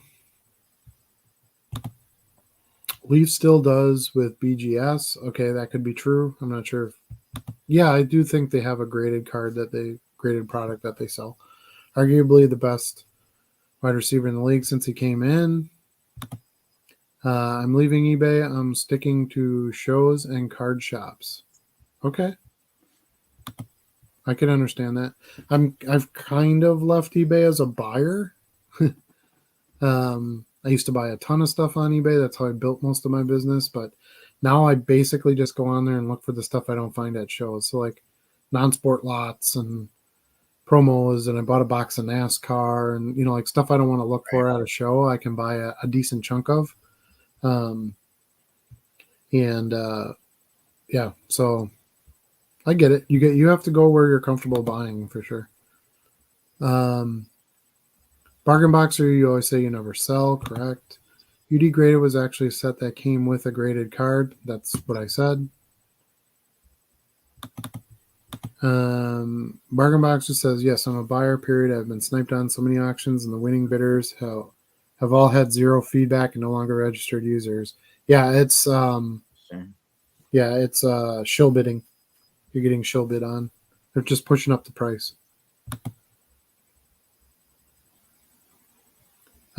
Put your top bid in, and I agree with MD on this one. Put your top bid on an auction and walk. You win, you win. That's how auctions work. I do that too. Unless it's something like I really, really need for my PC, I might use a snipe just because I know others are going to be interested. But yeah, if it's a lot I'm looking at, and it's 50 Brady cards, and I'm willing to pay $1 a piece for a Brady card, I put $51. Just put a little edge to it, just so it doesn't, I don't put $50 in even. Put $51 in it, and a week from now when it ends, if I win, I win. If I don't, I don't really care. Yeah. So I feel the same way. I've been buying in December and January because of the nasty weather. Done doing that and sticking to in person. Yeah, it's harder to get out to shows and stuff this time of year, for sure. Be surprised how many auctions you actually win. I am. I was surprised I won that NASCAR auction. I just won a 300 card lot. What was that? I literally bought it today. Hold on. You bought another NASCAR lot today? No. Oh. Bought a different lot. I got a 300 card Allen and Ginter celebrity lot for $22. Okay. It's got a bunch of different celebrity cards. There's some baseball in there, some racing, some, there's some athletes too, but it's mainly celebrities and non-sport and stuff. And love that stuff. And I don't really see it at shows. So $22 lot for 300 cards, that'll be a good chunk I can set aside and throw into listing here and there. I like the celebrity cards. I know there's a lot of people that complain about them doing those, but I like them. I sell them. That's all I care about. Yeah. I sold a not Stallone, who's trying to think of who it is. Dolph Lundgren. No, but that would be cool. I wish they made Masters. I wish they had made Masters of the Universe cards from the movie. That would have been awesome. A Courtney Cox card would have been cool. Yeah. Not Stallone. Who am I thinking of? Vinny Barbarino. Who's that guy? John Travolta. John Travolta. I sold a John Travolta card today out of my Hollywood cards. I just like having a variety of stuff. I like having some different things. It makes the store more fun. Gets you some diversification to your to different buyers, and it keeps it from being boring too. I love listing Patrick Mahomes cards, but after I list like 500 of them, I'm kind of over them. I do something else. And how many buyers want, Patrick Mahomes cards? A lot, but not all of them. So, I don't know. I like that. I like the sticker cards. They do really well. And I can get really good prices on that stuff. People want to junk it. People who buy Allen and Ginter, they don't want the surfer guy card or the guy who created some internet company. They want the hot prospect baseball guy or the tennis, so it's a good opportunity to pick up some stuff at a really good discount and make some money on it. And they sell well. The other thing that's interesting about some of those cards is I find I get a lot more buyers who just pay full price versus I feel like the sports card buyers are a little more savvy and there's a little more investors and that kind of thing. And even if I price, today I had a card that was priced at $2.99 and I had somebody make me an offer of $2.89. Really? Just pay the damn $3. It's the principle of the thing. And fine, whatever. And I took the $2.89. But if that was like a Ninja Turtle sticker card, I would have just sold for $2.99. Like there's no negotiation from those buyers for the most part. If you start getting into like the bigger cards or the higher money cards, of course there is, but anything like $4 or $5 it just sells. So sometimes I like that. I like doing the bartering, and I like sending um, offers and accepting. I like doing that, but sometimes I just like to make the sale and be done. Yeah. So, Weston says, "How are you searching for card lots on eBay? Anything specific, or is it NASCAR card lot?" I cannot tell you those secrets because then I would have to. I can't say what I would do because eBay will flag me, um, or YouTube would flag me. But yeah, there really is no specific answer to this because there's a lot of factors that play into it, right? It's the time of day you're searching. It's just your luck of the draw. It's the types of items you're looking for in that moment. It's, staying steadfast and passing on certain auctions to look for other ones. And I'm really good at buying lots. I've had mucho success on eBay. Like I said, I built most of my business from that. So like just like negotiating at a show and looking through quarter boxes, you just got to be diligent and work on it. Well, I like best offer. So somebody has a lot of, kind of like at a show, right? And somebody has a lot of 100 Brady cards for $100. I'll offer them 50. They'll come back at 65. Boom, I got my price. So you just have to play the game with it a little bit. The downside to the huge upside to eBay is you can do it right from your couch, right? Yeah. Simple. You pay electronically and you're done. Downside is the shipping, and you got to pay the state sales tax, and so there's some extra things in there that kind of make it a little bit of a pain. But hopefully you'll get some shipping supplies out of it, when it comes in, and I don't know, but I have to buy pretty much all my vintage lots that way because I don't get vintage around here. Not in big lots of cheap commons and stuff. The stuff I like to buy. I buy my Jeters that way. I don't see a lot of Jeters in value boxes around here, so I'll buy a lot of 1 to 300 Jeter cards at a time because I sell a ton of Jeter. Stuff like that. So you just kind of need the parameters of what you need to buy in lots, and then just stay steadfast and keep searching, and take your time on it. It's going to be pretty tough to say like, I want a Jeter 100 card lot for $20 and just type that in and you find one and you just hit buy it now. Like I can tell you that very rarely happens. You're going to have to do some work to get something like that. I don't know. The NASCAR lot, I don't remember how I stumbled upon that, but I did send it to Charlie ahead of time and I'm like, hey, is this like a thing? And he's like, do it. You did, yeah. That was an auction. There was like 4 days left on that auction. He wanted $50. I threw $50. There's 3,500 cards. I've only listed maybe 200 or 300 of them, so I've got a bunch of stuff to put up there yet. But it's all 90s NASCAR. I don't have to rush to get them on. But Charlie said, "Yeah, go for it." I put $50 on it, and lo and behold, I won it. So I wasn't really wanting to go much more than that because I don't know much about NASCAR. I knew there was a ton of Dale Earnhardt and Jeff Gordon rookies and Dale Earnhardt Jr. Like I knew there was stuff that would sell. Yeah, that was a good lot. There's Dale Jarrett rookies or something in there. I don't know. Wallace, one of the Wallace kids, was a rookie that year. So pretty solid, racers in there, drivers, whatever you want to call them. So I kind of went with it, but at a show, if I find a NASCAR box, I'm not spending my time in the NASCAR box, and I know that. So I wanted to get some NASCAR. I knew it was. You leave that for me. Right. You can leave me in the soccer box and you go to the NASCAR box. And I did do that for you at this last show. I said, hey, I got a guy here who's got some NASCAR and some F1. You pick this stuff up. And some of those I would have bought. Like there were some names in there. Yeah. I was ready to walk out and you're like, oh, well, you might want to check out this table over here. They had some racing cards. Yeah. And he had decent prices and stuff. So, yeah.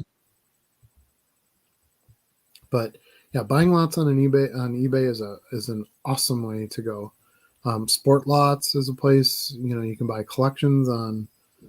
Craigslist or Facebook Marketplace. You gotta buy where you can buy. If you don't have the shows or you don't want to go to the shows, then those are good ways to do it.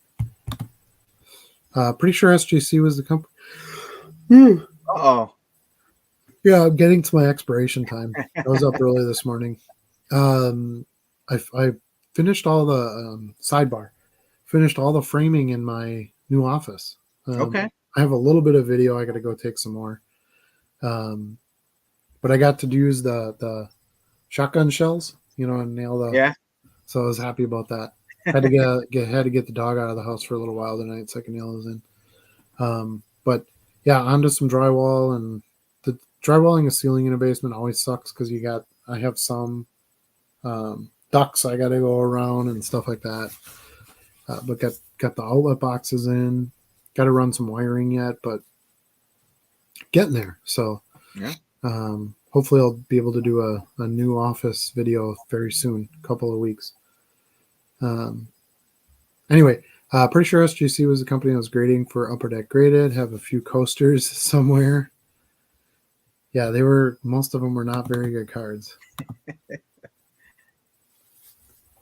Look forward to seeing you guys at the show. Hopefully both of you can find some decent inventory to make the trip worth it. I have a free 5,000 count box you two can fight over. Have a good night. That. Sweet. We'll take it. That sounds fun as hell. We know we're not going home empty-handed, I guess. So. No, well, he said it's for me. So it's for me and Stu. He said you too. So that he meant me and Stu. So yeah. I don't know if Stu's going to want anything out of there. So I'll probably just take them all. And I see how you are. Just to get them on. Just to get them off your hands, He says filled with cards. Good point. I hope so. Good point. Yes, but we probably should have clarified that right off the bat. Like, what are you putting in these boxes? They're those invisible cards. Yeah.